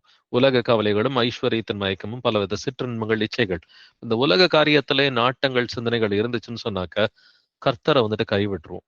அதனால நம்முடைய பயத்துக்கும் பக்திக்கும் உரியவர் கர்த்தர் ஒருவர் தான். அதனாலதான் பயபக்திக்குரியவர் ரெவரண்ட் அப்படின்னு சொல்லி கர்த்தரை பத்தி எழுதியிருக்குது. யாருங்க reverend? Holy and reverend is his name. So நமக்கு கர்த்தர் தான் வந்துட்டு ரெவரண்ட். நம்முடைய பயத்துக்கும் பக்திக்கும் உரியவர், பயபக்திக்குரியவர் என்று வேதத்தில் எழுதி இருக்கிறது. அப்ப ரோமர் 15ஆம் அதிகாரம் 19வது வசனத்துல இப்படி எருசலேம் துவக்கி சுற்றிலும் இல்லிருக்கும் தேசம் வரைக்கும் இயேசு கிறிஸ்துவின் சுவிசேஷத்தை பூரணமாய் பிரசங்கித்திருக்கிறேன். அப்ப எல்லா இடங்கள்லயும் இயேசு கிறிஸ்துவை குறித்து அப்போஸ்தலன் பவுல் பிரசங்கம் பண்ணார். நம்ம பவுல் அளவுக்கு நம்மள யாராலையும் வந்துட்டு ஊழியம் எல்லாம் பார்க்க முடியாது. அது யாரா இருந்தாலும் ஒருத்தராலையும் பவுல் அளவுக்கு எல்லாம் ஊழியம் பார்க்கறது ரொம்ப கஷ்டம். அட்லீஸ்ட் அதுல ஒரு 1% அளவுக்காவது ஏதாவது நம்ம செய்யலாம். கர்த்தர் வருகிறார், அவருடைய கோபத்தின் ஆயுதங்களும் அவரோட கூட சேர்ந்து வருகிறது என்று வேதத்தில் எழுதியிருக்கிறது. இப்ப ஆண்டவருடைய வருகை சீக்கிரமா இருக்குதுன்னு சொன்னாக்க அந்த ஜட்ஜ்மெண்ட்டுக்கு முன்னாடி, இப்ப ஜட்ஜ்மெண்ட்னு சொல்லி நம்ம பாக்குறோம் இல்லைங்களா? அப்ப ஜட்ஜ்மெண்ட்னாக்க இயேசு கிறிஸ்து ஒவ்வொருத்தரையா நிக்க வச்சு கேள்வி கேட்கறத காட்டிலும் பைபிள்ல ஜட்ஜ்மெண்ட்ன்ற வார்த்தையை போட்டு தேடி பாருங்க. ஜட்ஜ்மெண்ட்ன்ற வார்த்தையை போட்டு நீங்க தேடி பாத்தீங்கன்னா எல்லா இடத்துலயும் தண்டனை மட்டும்தான் இருக்கும். பழைய ஏற்பாட்டுல எங்கெங்கெல்லாம் ஜட்ஜ்மெண்ட்ன்ற வார்த்தை இருக்குதோ அங்கெல்லாம் தண்டனை தான் அதிகமா இருக்கும். தண்டனைகளை தான் ஜட்ஜ்மெண்ட்னு சொல்லி அதிகமாவே கர்த்தர் வந்துட்டு எழுதி இருக்கிறார். அப்படின்னா இப்ப இயேசு கிறிஸ்துவின் 2ஆம் வருகையின் போது ஒரு ஜட்ஜ்மெண்ட் இருக்கும்ன்றத நம்ம வாசித்திருக்கிறோம் இல்லைங்களா? அந்த ஜட்ஜ்மெண்ட்டே ப்ரிடாமினன்ட்லி அது ஒரு தண்டனையாகத்தான் இருக்க போகிறது. அவருடைய பிள்ளைகளுக்கு நித்திய ஜீவனை அவர் கொடுக்கிறார், அதுல எந்த டவுட்டும் கிடையாது. பட் இயேசு கிறிஸ்து வரதுக்கு முன்னாடி இந்த உலகத்தின் மேல ஒரு பெரிய நியாய தீர்ப்பு இருக்கிறது. அது 3ஆம் உலக போர் வரும், இதெல்லாம் நம்ம கேள்விப்பட்டிருக்கிற ஒரு விஷயம்தான். பட் அதுக்கு முன்னாடியே நம்ம பிரசங்கம் பண்ணா மட்டும்தான் ஒரு சிலர் அந்த நேரத்திலேயாவது மனம் திரும்புறதுக்கு வாய்ப்பு இருக்கு. நல்ல கல்வனை போல கடைசி நேரத்துல மனம் திரும்புறவங்களும் இருப்பாங்க. இப்ப இன்னைக்கே விதைய விதைச்சாதான் அது அட்லீஸ்ட் உலக போர் வர அன்னைக்காவது அந்த விதை வந்துட்டு முளைக்கிறதுக்கு ஒரு வாய்ப்பு இருக்கு. அப்ப எல்லா இடங்கள்லயும் வந்துட்டு அட்லீஸ்ட் எங்கேயும் வெளியில போக முடியலன்னா போன்லயாவது வந்துட்டு கூப்பிட்டு அறிவிக்கலாம் இல்லைங்களா? புறப்பட்டு போறது என்னைக்குமே நல்லது. வாரத்துல ஒரு நாளாவது புறப்பட்டு போறீங்களா அப்படின்றத கொஞ்சம் நல்லா யோசிச்சே வந்துட்டு பாருங்க. வாசிக்கலாம் 1 கொரிந்தியர் 9ஆம் அதிகாரம் 16வது வசனம். 1 Corinthians 9:16. சுவிசேஷத்தை நான் பிரசங்கித்து வந்தும் மேன்மை பாராட்ட எனக்கு இடமில்லை. அது என்மேல் விழுந்த கடமையாய் இருக்கிறது. சுவிசேஷத்தை நான் பிரசங்கியாதிருந்தால் எனக்கு ஐயோ. ஆமென். ஆமென். சுவிசேஷத்தை நான் பிரசங்கித்து வந்தும் மேன்மை பாராட்ட எனக்கு இடமில்லை. அப்ப எவ்வளவுதான் ஊர் ஊரா தெரிஞ்சு சுவிசேஷம் அறிவிச்சாலும் மேன்மை பாராட்டத்துக்கு யாருக்குமே அதிகாரம் இல்லைங்க. அது என் மேல் விழுந்த கடமையா இருக்கிறது. எல்லாருக்குமே 1:1 காஸ்பல் அறிவிக்கிறதுக்கு கடமை இருக்கிறதுங்க. அது நம் தலை மேல் விழுந்த கடமையா இருக்கிறது. சுவிசேஷம் பிரசங்கிக்கலனா ஐயோ என்றும் எழுதியிருக்கிறது. விசுவாசித்தேன் ஆகையால் பேசினேன் என்று வசனம் சொல்கிறது. விசுவாசிங்கன்னா பேசுங்க, விசுவாசிக்கலனா பேச மாட்டீங்க, அவ்வளவுதான். நம்ம விசுவசிக்கிற பிள்ளைகளா இருந்தாக்க இயேசு கிறிஸ்துவை குறித்து பேசுகிற பிள்ளைகளா இருப்போம். விசுவசிக்காதவங்க இயேசு கிறிஸ்துவை குறித்து பேச மாட்டார்கள். வாசிக்கலாம் கொலோசியர் 4ஆம் அதிகாரம் 17வது வசனம். கொலோசியன்ஸ் 4:17. அர்க்கிப்பை கண்டு நீ கர்த்தரிடத்தில் பெற்ற ஊழியத்தை நிறைவேற்றும்படி கவனமாய் இருப்பாயாக என்று சொல்லுங்கள். அர்க்கிப்பை கண்டு என்ன சொல்லி பவுல் வந்துட்டு சொல்றாரு, நீ கர்த்தரிடத்தில் பெற்ற ஊழியத்தை நிறைவேற்றும்படி கவனமா இருப்பாயாக. அப்ப கர்த்தர் எல்லாத்துக்கும் சுவிசேஷம் பிரசங்கம் பண்ணுகிற அந்த கடமையை கொடுத்திருக்கிறார். அதுல நாம் எல்லோருமே ஜாக்கிரதையாக இருக்க வேண்டும். அப்போஸ்தலர் 4:20 வாசிக்கும் பொழுது, நாங்கள் கண்டவைகளையும் கேட்டவைகளையும் பேசாமல் இருக்க கூடாதே என்றார்கள். அப்ப நம்ம கர்த்தர் நல்லவர் என்பதை ருசி பார்த்திருக்கிறோம்னா அதை குறித்து பேசாம இருக்க முடியாதுங்க. கர்த்தர் நல்லவர் என்பது நம்ம வந்துட்டு மற்றவங்கள்ட்ட பேசித்தான் வந்துட்டு ஆகணும். இப்ப உள்ளுக்குள்ள ஆவியானவர் இருந்தார்னாக்கா அவர் நிச்சயமா விட மாட்டார். இயேசு கிறிஸ்துவை குறித்து நீ பேசுன்னு சொல்லி நம்ம சாட்சியிடுவதற்கு ஆவியானவர் தூண்டிக்கிட்டே தான் வந்துட்டு இருப்பார். வாசிக்கலாம் 2 கொரிந்தியர் 4ஆம் அதிகாரம் 13வது வசனம். 2 Corinthians 4:13. விசுவாசித்தேன் ஆகையால் பேசினேன் என்று எழுதியிருக்கிறபடி நாங்களும் அந்த விசுவாசத்தின் ஆவியை உடையவர்களாய் இருந்து விசுவாசிக்கிறபடியால் பேசுகிறோம். ஆமென். விசுவாசித்தேன் ஆகையால் பேசினேன் என்று எழுதியிருக்கிறபடி, இது பழைய ஏற்பாட்டில் எழுதியிருக்கிற ஒரு வசனம் தான். நாங்களும் அந்த விசுவாசத்தின் ஆவியை உடையவர்களாய் இருந்து விசுவாசிக்கிறபடியால் பேசுகிறோம். இப்ப விசுவாசிக்கிறவங்க இயேசு கிறிஸ்துவை குறித்து பேசுவாங்க, விசுவாசிக்காதவர்கள் இயேசு கிறிஸ்துவை குறித்து வெளியில பேச மாட்டாங்க. அப்ப இதுதான் வந்துட்டு கள்ள கிறிஸ்தவர்களுக்கும் உண்மை உள்ள கிறிஸ்தவர்களுக்கும் நடுவில் இருக்கிற ஒரு பெரிய வித்தியாசமே. இயேசு கிறிஸ்துவை குறித்து வெளியில பிரசங்கம் பண்றவங்க பிரசங்கம் பண்றதுன்னா 1:1 பண்ணாலே தாராளமா போதுமானது. நம்ம இயேசு கிறிஸ்து நல்லவர், அவர் நீதி உள்ளவர் அப்படின்றத நம்ம பிரசங்கம் பண்றதுக்கு இதுக்கு பெரிய வந்துட்டு மேடை பேச்செல்லாம் வந்துட்டு தேவையே கிடையாது. அந்த அன்பை ருசி பார்த்திருந்தாலே நமக்கு போதுமானது. இப்ப விசுவாசிக்கிற பிள்ளைகள் இயேசு கிறிஸ்துவை குறித்து வெளியில பேசுகிறவர்களாய் இருப்பார்கள். அதனாலதான் கர்த்தர் 2 தீமோத்தேயு 4ஆம் அதிகாரம் 2வது வசனத்துல சமயம் வாய்த்தாலும் வாய்க்காவிட்டாலும் ஜாக்கிரதையாய் திருவசனத்தை பிரசங்கம் பண்ணு அப்படின்னு சொல்லியிருக்கிறார். சான்ஸ் கிடைக்குதோ சான்ஸ் கிடைக்கலையோ, இல்ல பிரதர் சூழ்நிலை சரியில்லை அப்படின்னுலாம் கர்த்தர்ட்ட போய் நம்ம சாக்கு போக்கு சொல்ல முடியாது. சமயம் வாய்த்தாலும் வாய்க்காவிட்டாலும் ஜாக்கிரதையாய் திருவசனத்தை பிரசங்கம் பண்ண வேண்டியது நம்முடைய கடமையாயிருக்கிறது. வாசிக்கலாம் 1 தீமோத்தேயு 4ஆம் அதிகாரம் 15 முதல் 16 வசனங்கள். 1 Timothy chapter 4 verses 15 to 16. நீ தேறுகிறது யாவருக்கும் விளங்கும்படி இவைகளையே சிந்தித்துக் கொண்டு இவைகளிலே நிலைத்திரு. உன்னை குறித்தும் உபதேசத்தை குறித்தும் எச்சரிக்கையாயிரு. இவைகளில் நிலை கொண்டிரு. இப்படி செய்வாயானால் உன்னையும் உன் உபதேசத்தை கேட்பவர்களையும் ரட்சித்துக் கொள்ளுவாய். ஆமென். நம்ம எல்லாரும் ரட்சிக்கப்படணும் அப்படின்னு சொன்னாக்க என்ன நடக்கணுமா? நீ தேறுகிறது யாவருக்கும் விளங்கும்படி இவைகளையே சிந்தித்து கொண்டு இவைகளில் நிலைத்திரு. அப்ப நம்ம என்ன சிந்திக்கணும் அப்படிங்கிறது நமக்கு பிலிப்பியர் 4ஆம் அதிகாரம் 8வது வசனத்துல எழுதப்பட்டிருக்கிறது இல்லைங்களா? உண்மை உள்ளவைகள் எவைகளோ, ஒழுக்கம் உள்ளவைகள் எவைகளோ, நீதி உள்ளவைகள் எவைகளோ, கற்புள்ளவைகள் எவைகளோ, அன்புள்ளவைகள் எவைகளோ, புண்ணியம் எதுவோ, புகழ் எதுவோ, நற்கீர்த்தி உள்ளவைகள் எதுவோ அவைகளையே சிந்தித்துக் கொண்டு இருக்க வேண்டும். இப்ப எதை சிந்திக்கணும்னு கர்த்தர் சொல்றாரு? அவைகளில் நிலைத்திரு என்றும் எழுதியிருக்கிறது. உன்னை குறித்தும் உன் உபதேசத்தை குறித்தும் எச்சரிக்கையா இரு. என்ன போதிக்கிறோன்றது குறித்து ரொம்ப எச்சரிக்கையா இருக்கணும். கர்த்தர் என்ன பேச சொல்றாரோ அதை மட்டும்தான் பேசணும். வாய்க்கு வந்ததெல்லாம் பேசக்கூடாது. தெரியலனாக்க தெரியலேன்னு சொல்றது நமக்கு நல்லது. இப்ப நம்ம சுவிசேஷம் அறிவிக்கும் பொழுது நிறைய பேர் நம்ம கிட்ட கேள்வி கேட்பாங்க. கேட்ட கேள்விக்கு பதில் தெரியுதா? நம்ம ஆல்ரெடி ஆராய்ஞ்சு பார்த்துருக்கிறோமா? ஆராய்ச்சி பண்ணி பார்த்துருக்கிறோம், நமக்கு ஆவியானவர் உணர்த்தி இருக்கிறாருன்னா தெரிஞ்ச விஷயத்த நம்ம சொல்லலாம். தெரியலன்னு சொன்னா, சாரி பிரதர் எனக்கு தெரியாது, நான் நாளைக்கு சொல்றேன், இல்ல இதை வந்துட்டு நல்லா திட்டமா வந்துட்டு தேடி பார்த்துட்டு அதன் பிறகு வந்துட்டு உங்களுக்கு சொல்றேன் அப்படின்னு சொல்றது நல்லது. உன்னை குறித்தும் உன் உபதேசத்தை குறித்தும் எச்சரிக்கையாரு, இவைகளில் நிலை கொண்டிரு.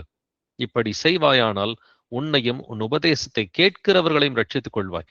நாம மட்டும் ரட்சிக்கப்பட மாட்டோங்க, உபதேசத்தை கேட்கிற எல்லோருமே சேர்ந்து ரட்சிக்கப்படுவோம் என்று எழுதியிருக்கிறது. இப்ப நீங்க ஆளாளுக்கு ஒரு 10 பேருக்கு வந்துட்டு நீங்க உபதேசம் பண்றீங்கன்னு சொன்னாக்க, அப்ப ஆயிரக்கணக்கான பேர் வந்துட்டு ரட்சிக்கப்படுவதற்கு ஒரு வாய்ப்பு இருக்கும். இப்ப நம்மளே வந்துட்டு ஒரு 100 பேர், 200 பேர், 500 பேர் சேர்ந்து நம்ம ஆளுக்கு ஒரு 10 பேர்கிட்ட சொல்றோம்னு சொன்னாக்க ஆயிரக்கணக்கான பேர் ரட்சிப்பின் பாதையில நடப்பதற்கு அது ஏதுவா இருக்கும். இப்ப என்னத்தை நம்ம பிரசங்கம் பண்ணணும்? சுவிசேஷம் என்பது ரொம்ப சிம்பிளான ஒரு காரியங்க. 1 கொரிந்தியர் 15ஆம் அதிகாரத்துல 1 முதல் 5 வசனங்களை வாசிச்சு பாத்தீங்கன்னா, அன்றியும் சகோதரரே, நான் உங்களுக்கு பிரசங்கித்த சுவிசேஷத்தை மறுபடியும் உங்களுக்கு தெரியப்படுத்துகிறேன். அப்ப சுவிசேஷம்ன்றது மத்தேயு, மார்க்கு, லூக்கா, யோவான் மட்டும் கிடையாதுங்க. அது அப்போஸ்தலன் பவுல் எழுதின நிருபங்களையும் சுவிசேஷத்தை குறித்து நிறையவே எழுதப்பட்டிருக்குது. இப்ப சுவிசேஷத்தை மறுபடியும் உங்களுக்கு தெரியப்படுத்துகிறேன். அது என்னது? மறுபடியும் சுவிசேஷத்தை தெரியப்படுத்த ரொம்ப கிறிஸ்பா இருக்குது. 3வது வசனத்துல இருந்து அவர் 5வது வசனத்து வரைக்கும். 3வது வசனம் பாதியில, கிறிஸ்துவானவர் வேத வாக்கியங்களின்படி நமது பாவங்களுக்காக மரித்து அடக்கம் பண்ணப்பட்டு வேத வாக்கியங்களின்படி 3ஆம் நாளில் உயிர்த்தெழுந்து கேபாவுக்கும் பின்பு 12 தரிசனமானார். அப்ப இயேசு கிறிஸ்து வேத வாக்கியங்களின்படிதான் நமது பாவங்களுக்காக மரித்தார். பழைய ஏற்பாட்டுல தெளிவா சொல்லப்பட்டிருக்கு, இயேசு கிறிஸ்து வருவார் என்று ப்ராஃபஸியா வந்துட்டு சொல்லப்பட்டிருக்கு. ப்ராஃபஸினா என்னது? அது ஹிஸ்டரி ரிட்டன் இன் அட்வான்ஸ், அதுக்கு பேர் தான் ப்ராஃபஸி. சரித்திரம் முன்னதாக எழுதப்பட்டால் அதை தான் வந்துட்டு தீர்க்க தரிசனம் என்று வேதத்துல வந்துட்டு சொல்லுவோம். ஸோ ஆரம்பத்துல தீர்க்க தரிசனமா இருக்கும், நடந்த பிறகு அதை நம்ம சரித்திரம்னு சொல்லி சொல்லுவோம். ஸோ கிறிஸ்துவானவர் வேத வாக்கியங்களின்படி நமது பாவங்களுக்காக மரித்து அவர் அடக்கம் பண்ணப்பட்டார். வேத வாக்கியங்களின்படி 3ஆம் நாளில் உயிர்த்தெழுந்தார். அவர் மரணத்தை ஜெயமாக விழுங்குவார் என்று பழைய ஏற்பாட்டில் எழுதப்பட்டிருக்கு. வேத வாக்கியங்களின்படி 3ஆம் நாளில் உயிர்த்தெழுந்தார். இதுதாங்க வந்துட்டு சுவிசேஷம். இதுதான் அடிப்படை சுவிசேஷம். இந்த சுவிசேஷத்தை அறிவிக்கிறதுக்கு நமக்கு நிறைய பெரிய லெவல்ல தெரியணுன்ற அவசியம் இல்லை. இயேசு கிறிஸ்துவின் மேல ஒரு அடிப்படையான விசுவாசம் இருந்தாலே போதுமானது. பட் அதுல ஒரு ட்ராப் வந்துட்டு இருக்குது. அது என்னன்றது நம்ம தெரிஞ்சுக்கலாம். யோவான் 12ஆம் அதிகாரம் 42வது வசனம் வாசிக்கலாம். ஜான் 12:42. ஆகிலும் அதிகாரிகளிலும் அநேகர் அவரிடத்தில் விசுவாசம் வைத்தார்கள்.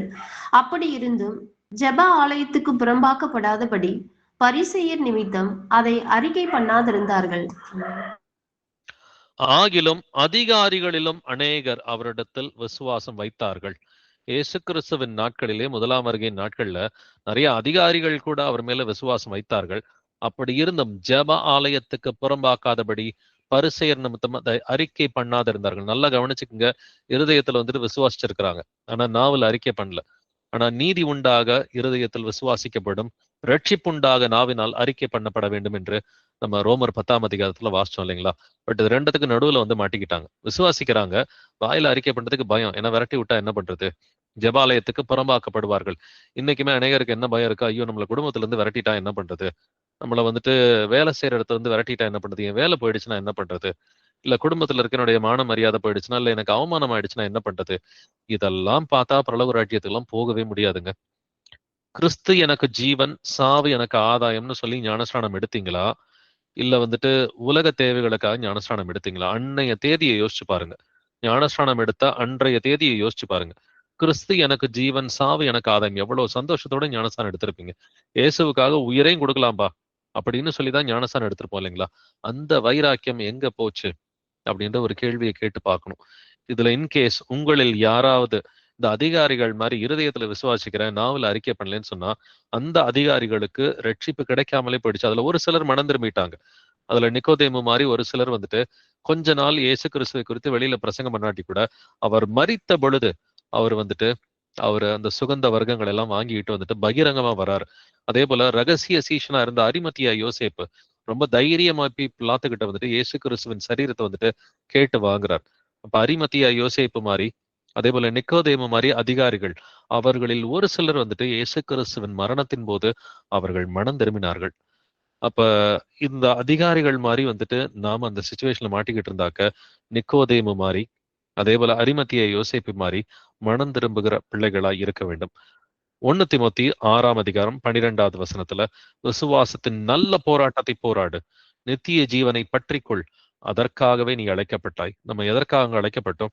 நித்திய ஜீவனை பற்றி கொள்வதற்காக தான் நம்ம அழைக்கப்பட்டிருக்கிறோம். அதுக்கு என்ன செய்யணும்? விசுவாசத்தின் நல்ல போராட்டத்தை போராடு. அப்ப இயேசு கிறிஸ்துவை பத்தி நம்ம பிரசங்கம் பண்ணணுமா? இல்ல வந்துட்டு சிலை வழிபாடு தப்புன்னு சொல்லணுமா? இல்ல கட்டட சபைக்கு போக தேவையில்லைன்னு சொல்லணுமா? சொன்னா இதனால சண்டை வருமா? வரட்டும், ஒன்றும் பிரச்சனை இல்லை. நம்ம வாயை மூடிக்கிட்டு இருந்து நம்ம வந்து நரகத்துக்கு போறதை காட்டிலும் வந்துட்டு ஆரம்பத்துல ஒரு சின்ன பிரச்சனை வந்தாலும் வரட்டும், ஒன்றும் தப்பு இல்லை. இயேசு கிறிஸ்துவை குறித்து நம்ம போராடுகிற பிள்ளைகளா, விசுவாசத்தின் நல்ல போராட்டத்தை போராடுகிற பிள்ளைகளா இருக்கணும். நித்திய ஜீவனை பற்றிக்கொள் என்று கர்த்தர் சொல்றார். அதற்காகவே நீ அழைக்கப்பட்டாய். நம்ம அழைக்கப்பட்டது நான் சேஃபா இருக்கணும், நமக்கு எந்த பிரச்சனையும் வந்துடக்கூடாது. இதற்காக நம்ம அழைக்கப்படவில்லை. விசுவாசத்தின் நல்ல போராட்டத்தை வந்துட்டு போராட வேண்டும், நித்திய ஜீவனை பற்றி கொள்ள வேண்டும். அநேக சாட்சிகளுக்கு முன்பாக நல்ல அறிக்கை பண்ணுகிறவனுமா இருக்கிறாய். அப்ப இயேசு கிறிஸ்துவை குறித்து அறிக்கை செய்கிற பிள்ளைகளா இருக்கணும். எபிரேயர் 3ஆம் அதிகாரம் 1 வசனம் வாசிக்கலாம். ஹீப்ரூஸ் 3:1. இப்படி இருக்க பரம அழைப்புக்கு பங்குள்ளவர்களாகிய பரிசுத்த சகோதரரே, நாம் அறிக்கை பண்ணுகிற அப்போஸ்தலரும் பிரதான ஆசாரியருமாய் இருக்கிற கிறிஸ்து இயேசுவை கவனித்து பாருங்கள். ஆமேன்.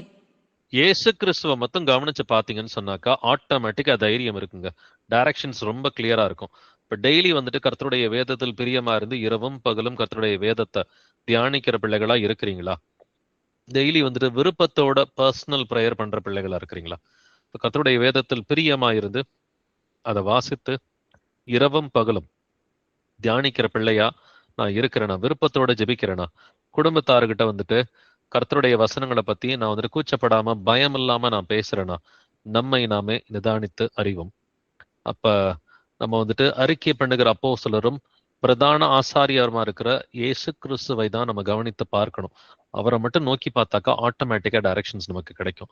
எபிரேயர் 4ஆம் அதிகாரம் 14வது வசனத்துல, நாம் பண்ணுகிற அறிக்கையை உறுதியாய் பற்றி கொண்டிருக்க கடவோம் என்றும் எழுதியிருக்கிறது. அறிக்கை பண்ணாக்க கொஞ்சம் அறிக்கை பண்றது, கொஞ்சம் விட்டுறது அப்படி இல்லாம அந்த அறிக்கையை உறுதியாய் பற்றி கொண்டிருக்க வேண்டும் என்று எழுதியிருக்கிறது. அந்த உலக கவலைகள், ஐஸ்வர்யத்தின் மயக்கம், பலவித சிற்றின்பங்கள், இச்சைகள், இதெல்லாம் எல்லாத்தையும் நெருக்கதான் வந்துட்டு செய்யும்.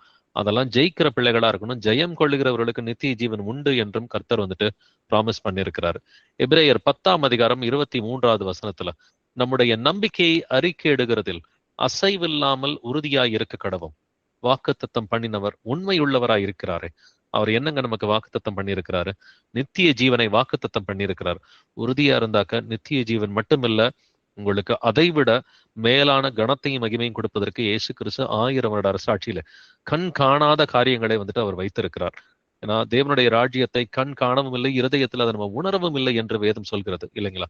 அப்படின்னா அவர் வந்துட்டு வரப்போகிற மகிமை அது பெரிய மகிமையா இருக்குது. இன்னைக்கு இருக்கிற உபத்திரவம் எல்லாம் லேசான உபத்திரவம். யாராவது குடும்பத்தாரவங்களை அசட்டை பண்றாங்களா, சொந்தக்காரங்க ஒதுக்குறாங்களா, யாராவது திட்டுறாங்களா, அடிக்கிறாங்களா, இல்ல சொத்து கொடுக்க மாட்டேன்னு சொல்றாங்களா, இந்த உபத்திரவம் வந்துட்டு லேசான உபத்திரவமா இருக்கிறது. அப்ப இயேசு கிறிஸ்துவை அறிக்கை செய்கிற காரியத்துல பின்வாங்கி போயிடக்கூடாது. ஏன்னா அறிக்கை பண்ணலனாக்க மறுதளிக்கிறோம்னு சொல்லி வேதம் சொல்கிறது. அப்ப அறிக்கை செஞ்சா மட்டும்தான் வந்துட்டு அவருக்கு பிரியமுள்ள பிள்ளைகளா இருக்க முடியும். அறிக்கை செய்யலனா நீ என்ன மறுதளிக்கிறேன்னு சொல்லி கர்த்தர் சொல்லிடுவாரு. வாசிக்கலாம் பிலிப்பியர் 3ஆம் அதிகாரம் 12 முதல் 14 வசனங்கள். Philippians chapter 3 verses 12 to 14. நான் அடைந்தாயிற்று அல்லது முற்றிலும் தேறினவனானேன் என்று எண்ணாமல், கிறிஸ்து இயேசுவினால் நான் எதற்காக பிடிக்கப்பட்டேனோ அதை நான் பிடித்து கொள்ளும்படி ஆசையாய் தொடர்கிறேன். சகோதரரே, அதை பிடித்து கொண்டேன் என்று நான் எண்ணுகிறதில்லை. ஒன்று செய்கிறேன், பின்னானவைகளை மறந்து முன்னானவைகளை நாடி கிறிஸ்து இயேசுவுக்குள் தேவன் அழைத்த பரம அழைப்பின் பந்தய பொருளுக்காக இலக்கை நோக்கி தொடர்கிறேன். ஆமென். ஆமென். நான் அடைந்தாயிற்று அல்லது முற்றிலும் தேறினவனானேன் என்று எண்ணாமல். நம்மள யாருமே சொல்ல முடியாதுங்க. பவுலாலே அப்படி சொல்ல முடியல. எல்லாமே எனக்கு தெரியும், நான் எல்லாத்துலயும் தேறிட்டேன் பவுலாலேயே சொல்ல முடியல. நம்மில் யாரும் சொல்ல முடியாது. நமக்கு வந்த வெளிப்பாடுகள் எல்லாமே ரொம்ப கம்மிங்க. கர்த்தரை பத்தி நம்ம தெரிஞ்சுக்கிட்டதெல்லாம் ரொம்ப ரொம்ப கம்மி. நான் அடைந்தாயிற்று அல்லது முற்றிலும் தேறினவனானேன் என்று எண்ணாமல், கிறிஸ்து இயேசுவினால் நான் எதற்காக பிடிக்கப்பட்டேனோ, அவர் நம்மளை பிடிச்சிருக்கிறாருங்க. ஒரு காலகட்டத்துல வந்துட்டு நம்மளை பிடிச்சு அவருடைய வந்துட்டு வழிகளை இழுத்திருக்கிறாரு. இல்லாட்டினா என்னைக்கும் நம்ம வழி தப்பி நம்ம போயிருந்திருப்போம் இல்லைங்களா? கிறிஸ்து இயேசுவினால் நான் எதற்காக பிடிக்கப்பட்டனோ அதை நான் பிடித்து கொள்ளும்படி ஆசையாய் தொடர்கிறேன். இப்ப ஆசையாக நாம் தொடர்கிறோமா? நம்மை நாமே நிதானித்தறிவோம். நம்ம ஞானஸ்நானம் எடுத்த நாள்ல இருந்து இன்னைக்கு வரைக்கும் கொஞ்சம் யோசிச்சு பாருங்க. ஆசையாய் கர்த்தரை பிடித்து கொண்டு தொடர்கிறோமா? சகோதரரை பிடித்து கொண்டேன் என்று நான் எண்ணுகிறதில்லை. ஒன்று செய்கிறேன், பின்னானவைகளை மறந்து முன்னானவைகளை நாடி. பழசெல்லாம் நீங்க மறந்துட்டீங்களா? தேவையில்லாத விஷயங்கள் எல்லாம் வந்துட்டு மறந்துட்டீங்களா? இல்ல இன்னமும் வந்துட்டு கோபம், விரோதம், வைராக்கியம், கசப்பு, வெறுப்பு இதெல்லாம் பத்தி பேசிக்கிட்டே இருக்கிறோமா? அவங்க என்னை பத்தி இப்படி பேசிட்டாங்க, இந்த பிரதர் என்னை பத்தி இப்படி பேசிட்டாரு, இன்னும் வந்துட்டு பழைய காரியங்களே பேசுறோமா? இல்ல இந்த சொந்தக்காரர் இப்படி துரோகம் பண்ணிட்டாரு, ஆபீஸ்ல என்னை இப்படி ட்ரீட் பண்றாங்க, இல்ல வந்துட்டு குடும்பத்துக்குள்ளார இப்படிலாம் நடந்துச்சுன்னு சொல்லி குடும்ப பிரச்சனைகளையோ இல்ல ஆபீஸ் பிரச்சனைகளையோ அதை பத்தி தான் நம்ம யோசிக்கிறோமா? பின்னானவைகளை மறந்து முன்னானவைகளை நாடி கிறிஸ்து இயேசுவுக்குள் தேவன் அழைத்த பரம அழைப்பின் பந்தய பொருளுக்காக இலக்கை நோக்கி தொடர்கிறேன். அப்ப அந்த பரம அழைப்பின் பந்தய பொருள் நித்திய ஜீவன் இல்லைங்களா? அந்த வாக்குத்தத்தம் பண்ணினவர் உண்மை உள்ளவராய் இருக்கிறாரு. அவர் நிச்சயமாக நித்திய ஜீவனை அவருடைய பிள்ளைகளுக்கு வந்துட்டு கொடுப்பார். யார் அவருடைய பிள்ளைகளா இருக்கிறார்கள்? இன்னைக்கு நம்ம ரோமர் புஸ்தகத்துல வந்துட்டு வாசித்தது போல வந்துட்டு நம்ம நீதி உண்டாக இருதயத்தில் விசுவாசிக்க வேண்டும், ரட்சிப்புண்டாக நாவினால் அறிக்கை செய்கிற பிள்ளைகளா இருக்கணும். ஒவ்வொரு விசை நம்மை நாமே நிதானித்து பார்த்து நம்ம ஜெபம் செய்யலாம். வருகிறவர் இன்னும் கொஞ்சம் காலத்தில் வருவார், தாமதம் பண்ணார் என்பதை நம்ம வாசித்தோம். எப்படி அப்போஸ்தலன் பவுல் 2000 வருஷத்துக்கு முன்னாடி தாமதமின்றி இயேசு கிறிஸ்துவை குறித்து அவன் பிரசங்கம் பண்ணினான் அப்படின்றத வந்துட்டு வாசிக்கவும் கேட்டோம் இல்லைங்களா? கர்த்தராகி இயேசு கிறிஸ்துவை உன் வாயினாலே நீ அறிக்கை செய்ய வேண்டும். அதை வந்துட்டு நம்ம இருதயத்துல விசுவாசிக்கணும், வாயினாலே அறிக்கை செய்யணும். அப்பதான் நமக்கு ரட்சிப்பு உண்டு. இப்ப இயேசு கிறிஸ்துவை நாம் எப்படி அறிக்கை செய்கிற பிள்ளைகளா இருக்க வேண்டும்? கிறிஸ்து இயேசுவை கர்த்தர் என்று அறிக்கை செய்கிற பிள்ளைகளா இருக்கணும். பிதாவுக்கு மகிமையாக நாம் இயேசு கிறிஸ்துவை கர்த்தர் என்று நாவுகள் யாவும் அறிக்கை பண்ண வேண்டும் என்றும் கட்டளையாக எழுதியிருக்கிறது. பரிசுத்த ஆவி இருந்தா மட்டும்தான் இயேசு கிறிஸ்துவை கர்த்தர் என்று நம்மளால சொல்ல முடியும். தாவீதின் கிளை இயேசு கிறிஸ்து, அவருக்கு இடும் நாமம் நமது நீதியா இருக்கிற கர்த்தர். சோ பிதாவாகிய தேவனே மாம்சத்தில் வெளிப்பட்டார் என்பதற்கு நமக்கு எரேமியா 23, எரேமியா 33, பழைய ஏற்பாடு புதிய ஏற்பாடு எல்லா இடத்திலும் எழுதியிருக்கிறது. சக்கரியா 14:9 இரண்டாம் வருகையின் காலகட்டத்துல அவர் வந்த பிறகு அந்நாளில் ஒரே கர்த்தர் இருப்பார், அவருடைய நாமமும் ஒன்றாயிருக்கும் என்று எழுதியிருக்கிறது. இப்ப விசுவாசித்தேன் ஆகையால் பேசினேன் அப்படின்ற வசனங்களை வந்துட்டு நம்ம படிச்சோம். அப்படின்னா நம்ம விசுவாசிக்கிறோம் அப்படின்னு சொன்னாக்க இயேசு கிறிஸ்துவை குறித்து தினம்தோறும் பேசுகிற பிள்ளைகளா இருக்கணும். முதலாவது உங்க குடும்பத்துக்குள்ளார பேசுறீங்களா? அதுதான் உங்களுக்கு ஃபர்ஸ்ட் டெஸ்ட். உங்களுக்கான ஃபர்ஸ்ட் டெஸ்ட் நீங்க குடும்பத்துல பேசுறீங்களா? செகண்ட் டெஸ்ட் சொந்தக்காரங்கள்ட்ட, நண்பர்கள்ட்ட, தெரிஞ்சவங்கள்ட்ட கம்ஃபர்டபுளா பேசுறீங்களா? மூணாவது தான் வெளியில தெரியாதவங்கள்ட்ட பேசுறது. ஸோ முதல்ல வீட்டுக்குள்ளார நானும் என் வீட்டாருமோ வென்றால் கர்த்தரையே சேவிப்போம். இந்த 4 செவத்துக்குள்ளார உங்களுடைய வந்துட்டு அந்த வீட்டு காம்பவுண்டுக்குள்ளார யார் யாரெல்லாம் வசிக்கிறாங்களோ அவங்கள்ட்ட இயேசு கிறிஸ்துவ குறித்து கம்ஃபர்டபுளா பேசுறீங்களா அப்படின்றத யோசிச்சு பாருங்க. அந்த டெஸ்ட் பாஸ் பண்ணாதான் அடுத்த டெஸ்ட் சொந்தக்காரங்க, நண்பர்கள். அந்த 2வது டெஸ்ட்டை பாஸ் பண்ணிட்டாக்க ஆண்டவர் வெளியில போய் பிரசங்கம் பண்றதுக்கு நிறைய கிருபையை வந்துட்டு கொடுப்பாரு. அப்ப கர்த்தராகிய இயேசு கிறிஸ்து அவர் நமக்காக வந்துட்டு அவர் தமது ஜீவனை கொடுத்திருக்கிறார், நமக்காக தமது இரத்தத்தை சிந்தி இருக்கிறார் அப்படின்னு சொன்னாக்க எல்லாத்தையும் குப்பைன்னு தூக்கி போட்டுடலாங்க. அது காசு, பணம், மானம், மரியாதை எதுவா இருந்தாலும் வந்துட்டு எல்லாத்தையும் இயேசு கிறிஸ்துவுக்காக தூக்கி போட முடியும். அப்படி தூக்கி போடுறவங்களா இருந்தா மட்டும்தான் ஞானஸ்தானம் எடுக்கணும். இல்லாட்டினா இயேசு கிறிஸ்துவின் நாமத்தினால ஞானஸ்தானமே எடுக்கக்கூடாது. இயேசு கிறிஸ்துவின் நாமத்தினால ஞானஸ்தானம் எடுத்துட்டோம்னா அதுக்கப்புறம் வந்துட்டு இந்த உலக பெருமைகள், உலக ஆசா பாசங்கள் வந்துட்டு இல்ல வந்துட்டு சிற்றின்பங்கள் இதுல எதுலையுமே தலையிடக்கூடாது. உலக கவலைகள், ஐஸ்வர்யத்தின் மயக்கம், சிற்றின்பங்கள், இச்சைகள் இதுல எதுலையுமே நாட்டம் இருக்கக்கூடாது. அங்க ஒரு கால் இங்க ஒரு கால் வச்சுட்டு ஞானஸ்நானம் எடுத்தவங்க எல்லாம் பாத்தீங்கன்னா கனி கொடுக்க மாட்டாங்க. ஞானஸ்நானத்துக்கு பிறகும் அவங்க வாழ்க்கை அதே மாதிரிதான் இருக்கும். கிறிஸ்துவின் நாமத்தை சொல்லுகிற எவனும் அநியாயத்தை விட்டு விலக கடவன் என்று வேதம் சொல்கிறது. அப்ப எல்லா அநியாயத்தை விட்டு விலகுகிற பிள்ளைகளா இருக்கணும். இன்னமும் செல்போனை பிடிச்சிக்கிட்டு நான் ஒரு 1/2 மணி நேரம் இதை பாத்துக்கிறேன், இன்னொரு 1/2 மணி நேரம் அதை பாக்குறேன், இந்த ஃபேஸ்புக் பாக்குறேன், வாட்ஸ்அப் பாக்குறேன், இதுக்கெல்லாம் நேரத்தை வீணடிக்கிறதுக்கு டைமே கிடையாது. சுவிசேஷத்துல நீங்க ரெகுலரா அறிவிக்கிற பிள்ளைகளா இருந்தாக்க பாவம் செய்யறதுக்கோ டைம் வேஸ்ட் பண்றதுக்கோ டைம் இருக்காது. நாட்கள் பொல்லாதவைகளா இருப்பதனால் காலத்தை பிரயோஜனப்படுத்திக் கொள்ளுங்கள் என்று வேதம் சொல்கிறது. அவருடைய வருகையின் நாட்கள் சமீபமாகிக்கிட்டே வந்துட்டு இருக்குது. காலத்தை பிரயோஜனப்படுத்திக் கொள்ளுகிற பிள்ளைகளா ஒரு ஜெபத்தோட நிறைவு செய்யலாம். Praise lord brothers and sisters. எங்கள் கர்த்தராகிய இயேசுவே, எங்கள் அப்பா தந்தையே, உம்மை போற்றுகிறோம், உம்மை புகழுகிறோம், உம்மை வாழ்த்தி வணங்கி உம்மை ஆராதிக்கிறோம், உம்மை துதிக்கிறோம், உமக்கு நன்றி செலுத்துகிறோம், உமக்கு ஸ்தோத்திரம் செலுத்துகிறோம். ஆண்டவரே, எங்கள் கர்த்தராகிய இயேசுவே, நீர் சீக்கிரத்திலே வருகிறீர் என்பதை நாங்கள் விசுவாசிக்கிறோம். ஆண்டவரே, உம்மை குறித்த விசுவாசம் எங்களுடைய இருதயத்தில் இருந்தாலும் நாவினால் அறிக்கை செய்கிற பிள்ளைகளா நாங்கள் எல்லோரும் இருக்க வேண்டும் என்று எல்லோரையுமே இயேசு கிறிஸ்துவின் நாமத்தினால் ஆசீர்வதிக்கிறேன். ஏசப்பா, நாங்கள் கிறிஸ்து இயேசுவை கர்த்தர் என்று பிரசங்கிக்கிற பிள்ளைகளாய் இருப்பதற்கு எங்களுக்கு இரக்கம் பாராட்டுங்கப்பா. எல்லோருமே தைரியமாய் அப்போஸ்தலன் பவுலை போல வந்துட்டு பிரசங்கம் பண்றதுக்கு இரக்கம் பாராட்டுங்கப்பா. அந்நாளில் தள்ளாடினவன் தாவீதை போல இருப்பான் என்று எழுதியிருக்கிறபடி ஏசப்பா, எங்கள்ல வந்துட்டு யார் யாரெல்லாம் வந்துட்டு வசனத்துல வீக்கா இருக்கிறாங்களோ அவர்கள் எல்லோருமே ஆண்டவரே, அவர்கள் ஆண்டவரே அப்போஸ்தலன் பவுலை போல வந்துட்டு நல்ல ஆவியில வந்துட்டு பலன் கொண்டு வைராக்கியம் உள்ளவர்களா இருப்பதற்கு ஒவ்வொரு ஆத்துமாக்களையும் இயேசு கிறிஸ்துவின் நாமத்தில் நான் ஆசீர்வதிக்கிறேன். நாங்கள் இயேசு கிறிஸ்துவை கர்த்தர் என்று நாங்கள் பரிசுத்தாவின் துணையோட விசுவாசித்து அறிக்கை பண்ணுவதற்கு எங்களுக்கு இரக்கம் பாராட்டுங்க. முதலாவது நாங்க இன்னும் எந்தெந்த காரியத்திலாலும் மனம் திரும்பணுமோ அதெல்லாம் முற்றிலுமா மனம் திரும்பி ஆண்டவரே அந்த பாவங்களை விட்டு விடுவதற்கு இரக்கம் பாராட்டுங்க. பின்னாடி காம்ப்ரமைஸ் பண்ணாம, மனிதர்களுக்கு பயப்படாம, ஆண்டவரே இதை வந்து சொன்னா என்ன நடக்கும், இயேசு கிறிஸ்துவை குறித்து நாம் பிரசங்கம் பண்ணா என்ன நடக்கும், அப்படிலாம் அந்த உலக காரியங்களுக்காக பயப்படாம உமக்கு மட்டுமே நாங்கள் பயப்படுகிற பிள்ளைகளா இருப்பதற்கு எங்களுக்கு இரக்கம் பாராட்டுங்கப்பா. நீரே எங்களுடைய நீதியாய் இருக்கிற கர்த்தராய் இருக்கிறீர். நீர் எங்களுடைய பாவங்களுக்காக உம்முடைய ஆண்டவரை இரத்தத்தை சிந்தினீர். எங்களுடைய பாவங்களை போக்குவதற்காக உம்முடைய ஜீவனை கொடுத்தீர். ஆண்டவரை நீர் மரித்தீர், அடக்கம் பண்ணப்பட்டீர், 3ஆம் நாளில் உயிர் தெழுந்தீர். நீர் ஜீவனுள்ள தேவனாயிருக்கிறீர். ஆண்டவரை இப்பொழுது பிதாவின் சிங்காசனத்தில இருந்து உடைய எதிரிகள் எல்லாரும் பாதப்படியாகி போகும் வரைக்கும் நீர் காத்து கொண்டிருக்கிறீர். உடைய வருகை சமீபமா இருக்கிற இந்த வேளையில ஏசப்பா, நாங்கள் எல்லோருமே ஆண்டவரே நாங்கள் பாவத்திலிருந்து விடுதலை அடைந்த பிள்ளைகளா, நாங்கள் கர்த்தராகிய இயேசு கிறிஸ்துவை அறிகிற அறிவில வளருகிற பிள்ளைகளா, கனி கொடுக்கிற பிள்ளைகளா இருக்க வேண்டும் என்று எல்லோருமே இயேசு கிறிஸ்துவின் நாமத்தால் நான் ஆசீர்வதிக்கிறேன். தொடர்ந்து எங்களுக்கு இரக்கம் பாராட்டுங்க, எங்களை வழி நடத்துங்க, எங்களை பலப்படுத்துங்க. எல்லா பட்டணங்களிலும் ஆண்டவரே சீஷர்களுடைய குடும்பங்கள் எழும்புவதற்கு இரக்கம் பாராட்டுங்க. ஆண்டவரே எல்லா பட்டணங்களையும் போதிக்கிற சகோதரர்கள் அதிகமாக எழும்புவதற்கு இரக்கம் பாராட்டுங்கப்பா.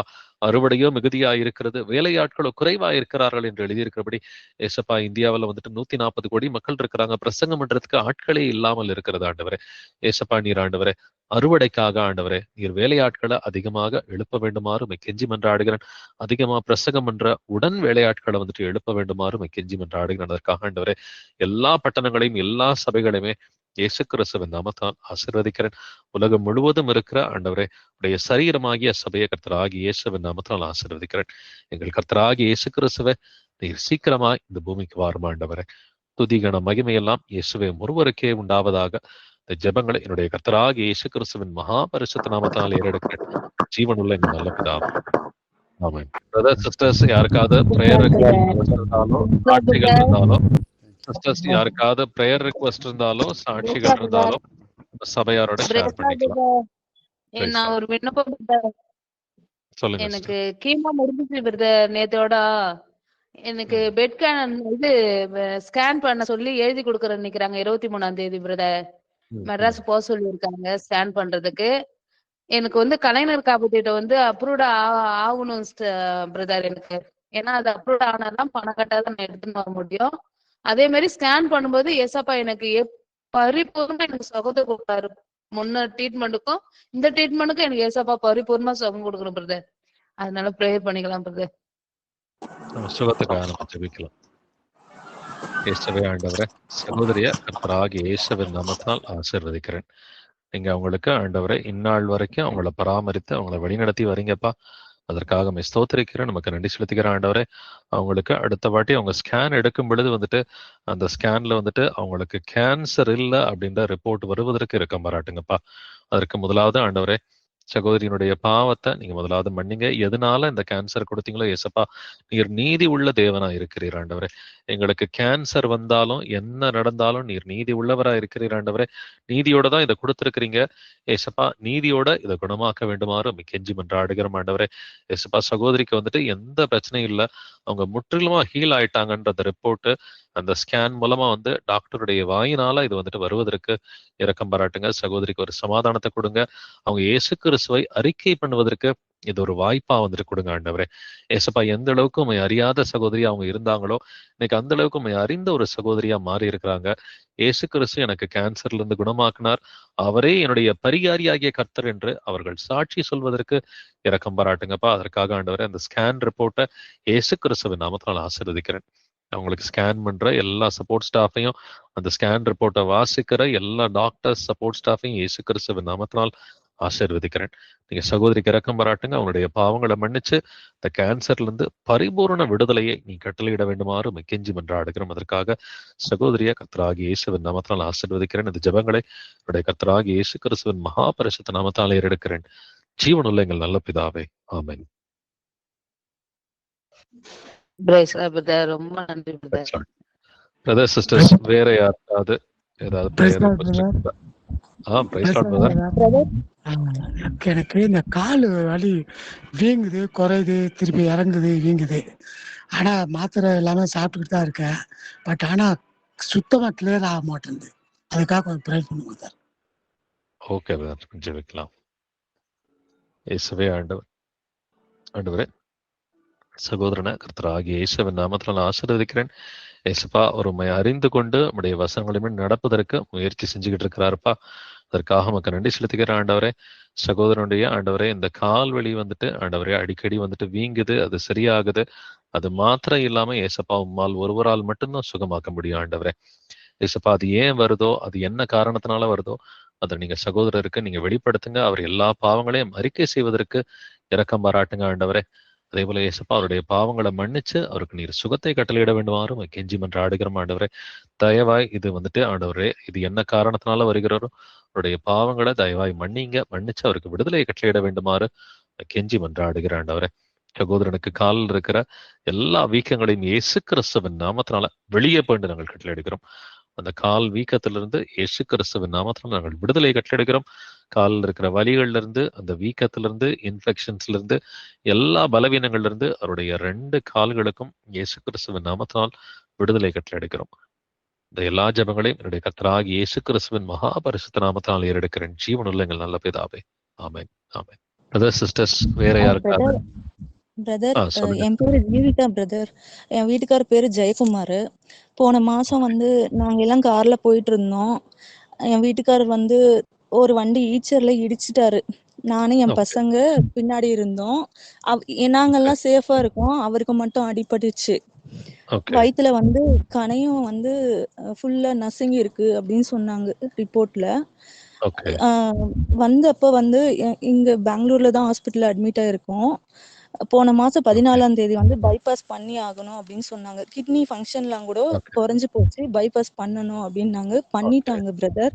இப்போ வரைக்கும் ஓகே, நல்லா இருக்காரு, சாப்பிடுறாரு, யூரின் போகுது, நல்லா நடக்கிறாரு, எல்லாம் பண்றாரு பிரதர். ஆனா அந்த கணையம் என்னாச்சு அப்படின்னு கேட்டதுக்கு அது அவ்வளவுதான், இம்ப்ரூவ்மெண்ட் இல்ல அப்படின்னு சொன்னாங்க.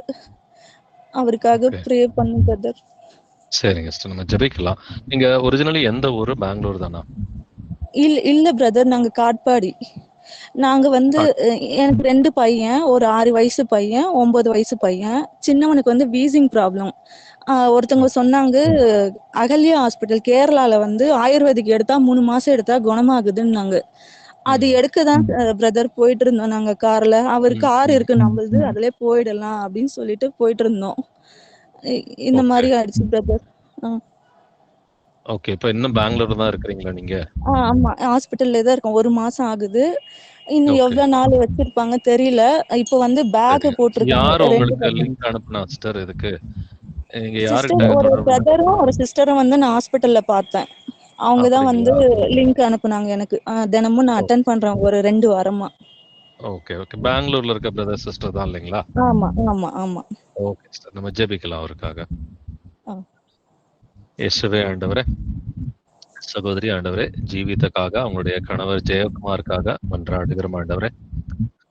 ஏசப்பா, நீர் நீதி உள்ளவரா இருக்கிறீர் ஆண்டவரே. நீங்க ஒரு காரணம் இல்லாம இந்த ஆக்சிடென்ட்டை கொடுத்துருக்க மாட்டீங்க. ஒரு காரணம் இல்லாம அவருக்கு கணையத்துல வந்துட்டு இந்த வியாதிகள், பிரச்சனைகள் வந்துட்டு வந்திருக்காது. ஏசப்பா, அவர் நீர் நீதியா கொடுத்ததை வந்துட்டு ஏசப்பா தயவாய் நீர் மன்னிக்க வேண்டுமாறு உமக்கு கெஞ்சி மன்றாடுகிறோம். அவங்களுடைய பாவங்களை மன்னிச்சு அவருக்கு நீங்க சுகத்தை கட்டளையிடுங்க. ஏசப்பா, வெறும் சுகத்துக்காக மட்டும் அவங்க உங்ககிட்ட வராம ரட்சிப்புக்காக உண்மை தேடி வருவதற்கு இரக்கம் பாராட்டுங்கப்பா. இந்த உலக ஆசீர்வாதத்துக்காக மட்டும், எங்களுடைய உடல் சுகத்துக்காக மட்டும் ஏசப்பா உம்மை நாங்கள் தேடாமல், ஏசப்பா நீர் ஆண்டவரே எங்களுக்கு நித்திய ஜீவனையே கொடுக்கறதுக்காக நீங்க ரெடியா இருக்கிறீங்க. எங்களுடைய பாவங்களை கழுவுவதற்காக உம்முடைய ஆண்டவரே நீங்க ஜீவனை கொடுத்திருக்கிறீங்க. உம்முடைய ஆண்டவரே ரத்தத்தை சிந்திருக்கிறீங்க. எங்களுக்கு இந்த சாதாரண உடல் சுகத்தை தருவதற்கு நீர் எப்பொழுதும் சித்தம் உள்ளவராய் இருக்கிறீர் ஆண்டவரே. முதலாவது அந்த சகோதரனுடைய பாவங்களையும் அந்த சகோதரியினுடைய பாவங்களை தயவாய் மன்னிங்க. மன்னிச்சு அவங்களுக்கு விடுதலை கட்டளையிட வேண்டுமாறு உம்மை கெஞ்சி மன்றாடுகிறேன். உங்களுடைய ஆண்டவரே பாவங்கள், சாபங்கள் எல்லாத்தையும் தயவாய் வந்துட்டு எடுத்து போடுங்கப்பா. நீர் இயேசுவே, நீர் சிலுவையில வந்துட்டு எங்களுடைய சாபங்களை நீக்கி போட்டீர் என்று வேதம் சொல்கிறது. நாங்கள் அதை விசுவாசிக்கிறோம் ஆண்டவரே. ஆண்டவரே, அவர்களை இயேசு கிறிஸ்துவின் நாமத்தால் அந்த சகோதரனை ஆசீர்வதிக்கிறேன். அவருக்கு கணையத்திலையும் சரீரத்திலையும் இருக்கிற எல்லா வியாதிகளையும் எல்லா பலவீனங்களையும் இயேசு கிறிஸ்துவின் நாமத்தினால வெளியே போயிட்டு கட்டளையிடுகிறேன். சகோதரன் ஜெயக்குமாருக்கு கணையத்திலையும் அவருக்கு கிட்னிலையும் வந்துட்டு உச்சந்தலை முதல் உள்ளம் கால் வரைக்கும் இந்த ஆக்சிடென்ட் மூலமா வந்திருக்கிற எல்லா வியாதிகள், பலவீனங்களை இயேசு கிறிஸ்துவின் நாமத்தினால வெளியே போயிட்டு கட்டளையிடுகிறேன். அவருடைய கணையத்தையும் அவருடைய கிட்னியையும் அவருடைய சரீரத்தில் இருக்கிற எல்லா பாகங்களையும் இயேசு கிறிஸ்துவின் நாமத்தினால ஆசீர்வதிக்கிறேன். அவருடைய உடல்ல இருக்கிற எல்லா வைட்டல் ஆர்கன்ஸையும் இயேசு கிறிஸ்துவின் நாமத்தினால ஆசீர்வதிக்கிறேன். நீங்க சகோதரனோட கூட இருங்க, அந்த சகோதரனை வழி நடத்துங்க. சகோதரியும் உண்மையில அதிகமா விசுவாசமா இருப்பதற்கு கிருபையை கொடுங்க ஆண்டவரே. ஏசப்பா, இந்த குடும்பம் முழுவதும் ஆண்டவரே இந்த சுகத்தின் மூலமா உங்க மேல அதிகமா விசுவாசமாய் வந்து ஏசப்பா அந்த உலக ஆசீர்வாதத்துக்காக வெறும் இந்த சுகத்துக்காக மட்டும் உங்களை தேடாம நித்திய ஜீவனுக்காக உண்மை தேடுவதற்கு அவர்களுக்கு இரக்கம் பாராட்டுங்க. பாத்திரக்காக குடும்பத்துல இருக்கிற எல்லா ஆத்துமாக்களையும் இயேசு கிறிஸ்துவின் நாமத்தால் ஆசீர்வதிக்கிறேன். ஜபங்களை என்னுடைய கர்த்தராகிய இயேசு கிறிஸ்துவின் மகா பரிசுத்த நாமத்தால் ஏறெடுக்கிறேன். ஜீவனுள்ள எங்கள் நல்ல பிதாவே, amen, amen. Praise Lord. Brother, sisters, வேற யாருக்காவது பிரேயர் ரிக்வெஸ்ட் இருக்குங்களா அல்லது சாட்சிகள் இருக்குங்களா? ஹலோ ஐயா. ஐயா சொல்லுங்க ஸ்தோத்திரம் ஐயா. சொல்லுங்கம்மா. ஸ்தோத்திரம்மா. ஐயா என் பேர் நளினிங்க ஐயா. எனக்கு தமிழ் சிஸ்டர் தான் அந்த லிங்க் அனுப்புனாங்க ஐயா. ஆமாங்க ஐயா. தமிழ் செல்வி சிஸ்டருங்களா? ஓகே, சொல்லுங்க. ஆமாங்க ஐயா. சொல்லுங்க. ஐயா இப்போ நான் இந்த பிரேயர் கேட்டுட்டு இருக்கேங்க ஐயா. ஐயா சிஸ்டர் கூட நான் பேசிட்டு தான் இருப்பேன். இப்ப எனக்கு என்னன்னா, இந்த என்னுடைய லெஃப்ட் ஹேண்ட்ல வந்து பாத்தீங்கன்னா இந்த வாட்ச் கட்டுற மணிக்கட்டு இருக்குதுங்க ஐயா. அந்த இடத்துல கொஞ்சம் எலும்பு ஏதோ கொஞ்சம் வளர்ந்த மாதிரி இருந்ததுங்க ஐயா. அதுக்கப்புறம் அது கொஞ்சம் தன்னால அது அமர்ந்துருச்சு. அப்புறம் பார்த்தா எனக்கு வலி ஹெவியா வலி கொடுக்க ஆரம்பிச்சிருச்சு. என்னால அந்த கையை நார்மலா ஆப்ரேட் பண்ணவே முடியல. ஹாஸ்பிட்டலுக்கு போயிட்டு டெஸ்ட் பண்ணோம், எக்ஸ்ரே எடுத்தோம். அது வந்து டேப்லெட்ல கரைச்சிடலாம் சொல்லிட்டு டேப்லெட் கொடுத்தாங்க ஐயா. டேப்லெட்டும் போட்டேன், அது கரைஞ்ச மாதிரி தெரியல. பிசியோவும் பண்ணாங்க ஐயா. பிசியோவும் 1 விட்டு 1 நாள் பண்ண சொன்னாங்க, அது பண்ணிட்டு இருக்கேன். பட் இருந்தாலும் அது இம்ப்ரூவ்மெண்ட் இல்லைங்க ஐயா. அந்த கையை அப்படியே கீழே என்னால பேலன்ஸ் பண்ண முடியல, ஊன முடியல. அந்த எலும்பு எல்லாமே இழுத்து வலிக்குதுங்க ஐயா. இது வந்து எனக்கு சர்ஜரி பண்ணக்கூடாத நிலைமைக்கு போக கூடாதுங்க ஐயா. எனக்கு எப்படியாச்சும் சரி பண்ணணும் ஐயா. சரி, நம்ம ஜெபிக்கலாம். நீங்க எந்த ஊருமா? நான் வந்து செவ்வாப்பேட்டைங்க ஐயா. திருவள்ளூர் பக்கத்துல இருக்கிற Sevvapettai. Thiruvallur. Okay, okay. Sevvapettai. But நீங்க ஏற்கனவே ஞானஸ்நானம் எல்லாம் எடுத்துட்டீங்களா? இயேசுவை எவ்வளவு நாளா உங்களுக்கு தெரியும்? சார் நான் ஞானஸ்தானம் எல்லாம் எடுத்துட்டேங்க ஐயா. எனக்கு 15 வருஷமா தெரியுங்க ஐயா. நான் ஞானஸ்தானம் எடுத்து 15 வருஷம். பைபிள் எல்லாம் படிப்பீங்களா? நான் பைபிள் எல்லாம் படிப்பேங்க ஐயா. ஞானஸ்தானம் எடுத்திருக்கேன், பைபிள் படிப்பேன், சர்ச்சுக்கு போறேன். எனக்கு 2 பசங்க இருக்காங்க ஐயா. 9 வயசுல ஒரு பொண்ணு, 6 வயசுல ஒரு பையன் இருக்காங்க ஐயா. இப்போ நான் ஆபீஸ்க்கு நான் வேலைக்கு போனாதாங்க ஐயா குடும்பத்தோட சூழ்நிலையை என்னால மாத்த முடியும், அந்த மாதிரி நிலைமையில இருக்குங்க ஐயா. எந்த சர்ச்சுக்கு போறீங்க? நம்ம இங்க செவ்வாப்பேட்டையிலேயே இசிஐ சர்ச் ஒண்ணு இருக்குங்க ஐயா, சிஎஸ்ஐ சர்ச் இருக்குங்க சரி, ஐயா. சிஎஸ்ஐ சர்ச்சுங்களா? முதல்ல ஆமாங்க அங்க ஐயா. போறதெல்லாம் விட்டுருங்க. என்ன மிஞ்சி போனா தசம பாகம் கேட்பாங்க, காணிக்கை கேட்பாங்க. இல்ல நீங்க என்ன பண்றீங்க, ஏது பண்றீங்கன்றத தொடர்ந்து வந்துட்டு மானிட்டர் பண்ணிக்கிட்டே இருப்பாங்க. நம்ம இயேசு கிறிஸ்துவுக்கு ஆ, தான் பதில் சொல்லணும். சரிங்களா? நம்ம அவருக்கு தான் நம்ம ஆ, உண்மையா நடந்துக்கணும். நம்ம பயப்படுறது, நம்ம பக்தியோட இருக்கிறது, ம், இயேசு கிறிஸ்துவுக்கு தான் பயப்படணும். ம், அவர்ட்ட தான் பக்தியா வந்துட்டு இருக்கணும். மனிதர்களுக்கு ம், பயப்படுறதெல்லாம் விட்டுருங்க. ஏன்னா அவங்க போதிக்கிறதெல்லாம் வந்துட்டு பாத்தீங்கன்னா, தங்களுடைய மேன்மைக்காக தான் அவங்க போதிக்கிறாங்க. சரிங்களா? தங்களுடைய நல்லதுக்காக ம், காசு, பணம், இல்ல பெருமை இதுக்காக தான் இந்த சிஎஸ்ஐ சபைகள், இந்த நெறைய பாரம்பரிய சபைகள்லாம் அப்படிதான் இருக்கிறாங்க. அங்க போறத விட்டுட்டு ம். நல்ல பிரியத்தோட வசனத்த எடுத்து வாசிங்க. இரவும் பகலும் கர்த்தருடைய வேதத்த தியானிக்கிற பிள்ளைகளா இருக்கணும்னு சொல்லி வேதம் சொல்லுது. பிரியத்தோட ஜெபிக்கிற பிள்ளைகளா இருக்கணும். இன்னைக்கு இந்த வசனங்கள்லாம் கேட்டீங்க இல்லைங்களா? இந்த மாரி டெய்லி வசனங்கள் வந்துட்டு இருதயத்துக்குள்ளார போய்க்கிட்டே இருக்கணும். அத உங்க ஆ, பிள்ளைகளுக்கும் நீங்க சொல்லிக் கொடுக்கணும். சரிங்களா? இத செய்யும் பொழுது நம்ம கண்டிப்பா. ஆண்டவருக்கு பிரியமா இருப்போம். நமக்கு உடம்புல வியாதிகள்லாம் இல்லாம கர்த்தர் காப்பாத்துவாரு. இப்ப இந்த போன் குரோத் எல்லாம் இருக்குது அப்படின்னு சொன்னா, எங்கேயோ ம். நம்ம ஆண்டவருடைய காரியங்கள்ல விட்டுருக்கிறோம்னு சொல்லி அர்த்தம். அது என்னன்னு ஆ, ஆராய்ச்சி பண்ணி பார்த்து மனம் திரும்புங்க. பாவங்கள அறிக்கை பண்ணிட்டாலே வியாதிகள் ஆட்டோமேட்டிக்கா சுகமாயிடுமா? சரிங்களா? இப்ப நம்மளும் ஜெபிக்கலாம். சரிங்க ஐயா. பட் நீங்களும் வீட்ல ம். ஒரு முறை பழைய வாழ்க்கையெல்லாம் யோசிச்சு பார்த்து, நல்ல பாவங்கள மட்டும் கொஞ்சம் அறிக்கை கண்டிப்பாங்க பண்ணுங்க. ஐயா. சரிங்களா? சரிங்க ஓகே. சரிங்க நம்ம ஐயா. ஜெபிக்கலாம். ஐயா, இந்த இடத்துல எனக்கு அந்த சர்ச்சு, அந்த ஒரு சர்ச் தாங்க ஐயா இருக்கு, வேற சர்ச்சே இல்லைங்க ஐயா.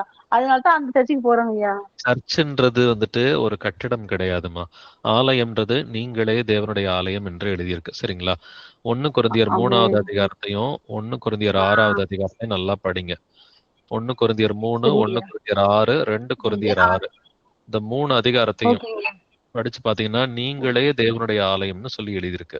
இப்ப நாம தான் தேவனுடைய ம். ஆலயம்னா, ஒரு கட்டடத்த போய் ஆலயம்னு சொல்லாதீங்க. உன்னதமானவர் கைகளினால் கட்டப்பட்ட ஆலயங்களில் வாசமாய் இருக்கிறது கிடையாது. நீங்க போற சர்ச்சில எல்லாம் இயேசு கிறிஸ்து கிடையாது. அவர் கைகளினால் கட்டப்பட்ட ஆலயங்கள் எல்லாம் இருக்கிறதுக்கு அவர் வந்துட்டு மாம்சத்துக்குரிய கடவுள் கிடையாது. அவர் ஆவிக்குரிய தேவன். தேவன் ஆவியா இருக்கிறார். எனக்கு எந்த ஆலயத்தை கட்டுவீர்கள்ன்ற கேள்வியை பைபிள்ல கேட்கிறார். வானம் எனக்கு சிங்காசனம், ஆ, பூமி எனக்கு பாதப்படி, எப்படிப்பட்ட ஆலயத்தை எனக்கு ஆ, கட்டுவீர்கள்? அப்ப 2ஆம் வருகை ஆ, நாட்கள் இந்த ஆலயம் கட்டுறது, இதெல்லாம் வந்துட்டு ஆண்டவர் விரும்புறது கிடையாது. நம்ம புறப்பட்டு போய் 4 ம், பேருக்கு இயேசுபாவ பத்தி சொல்லணும்.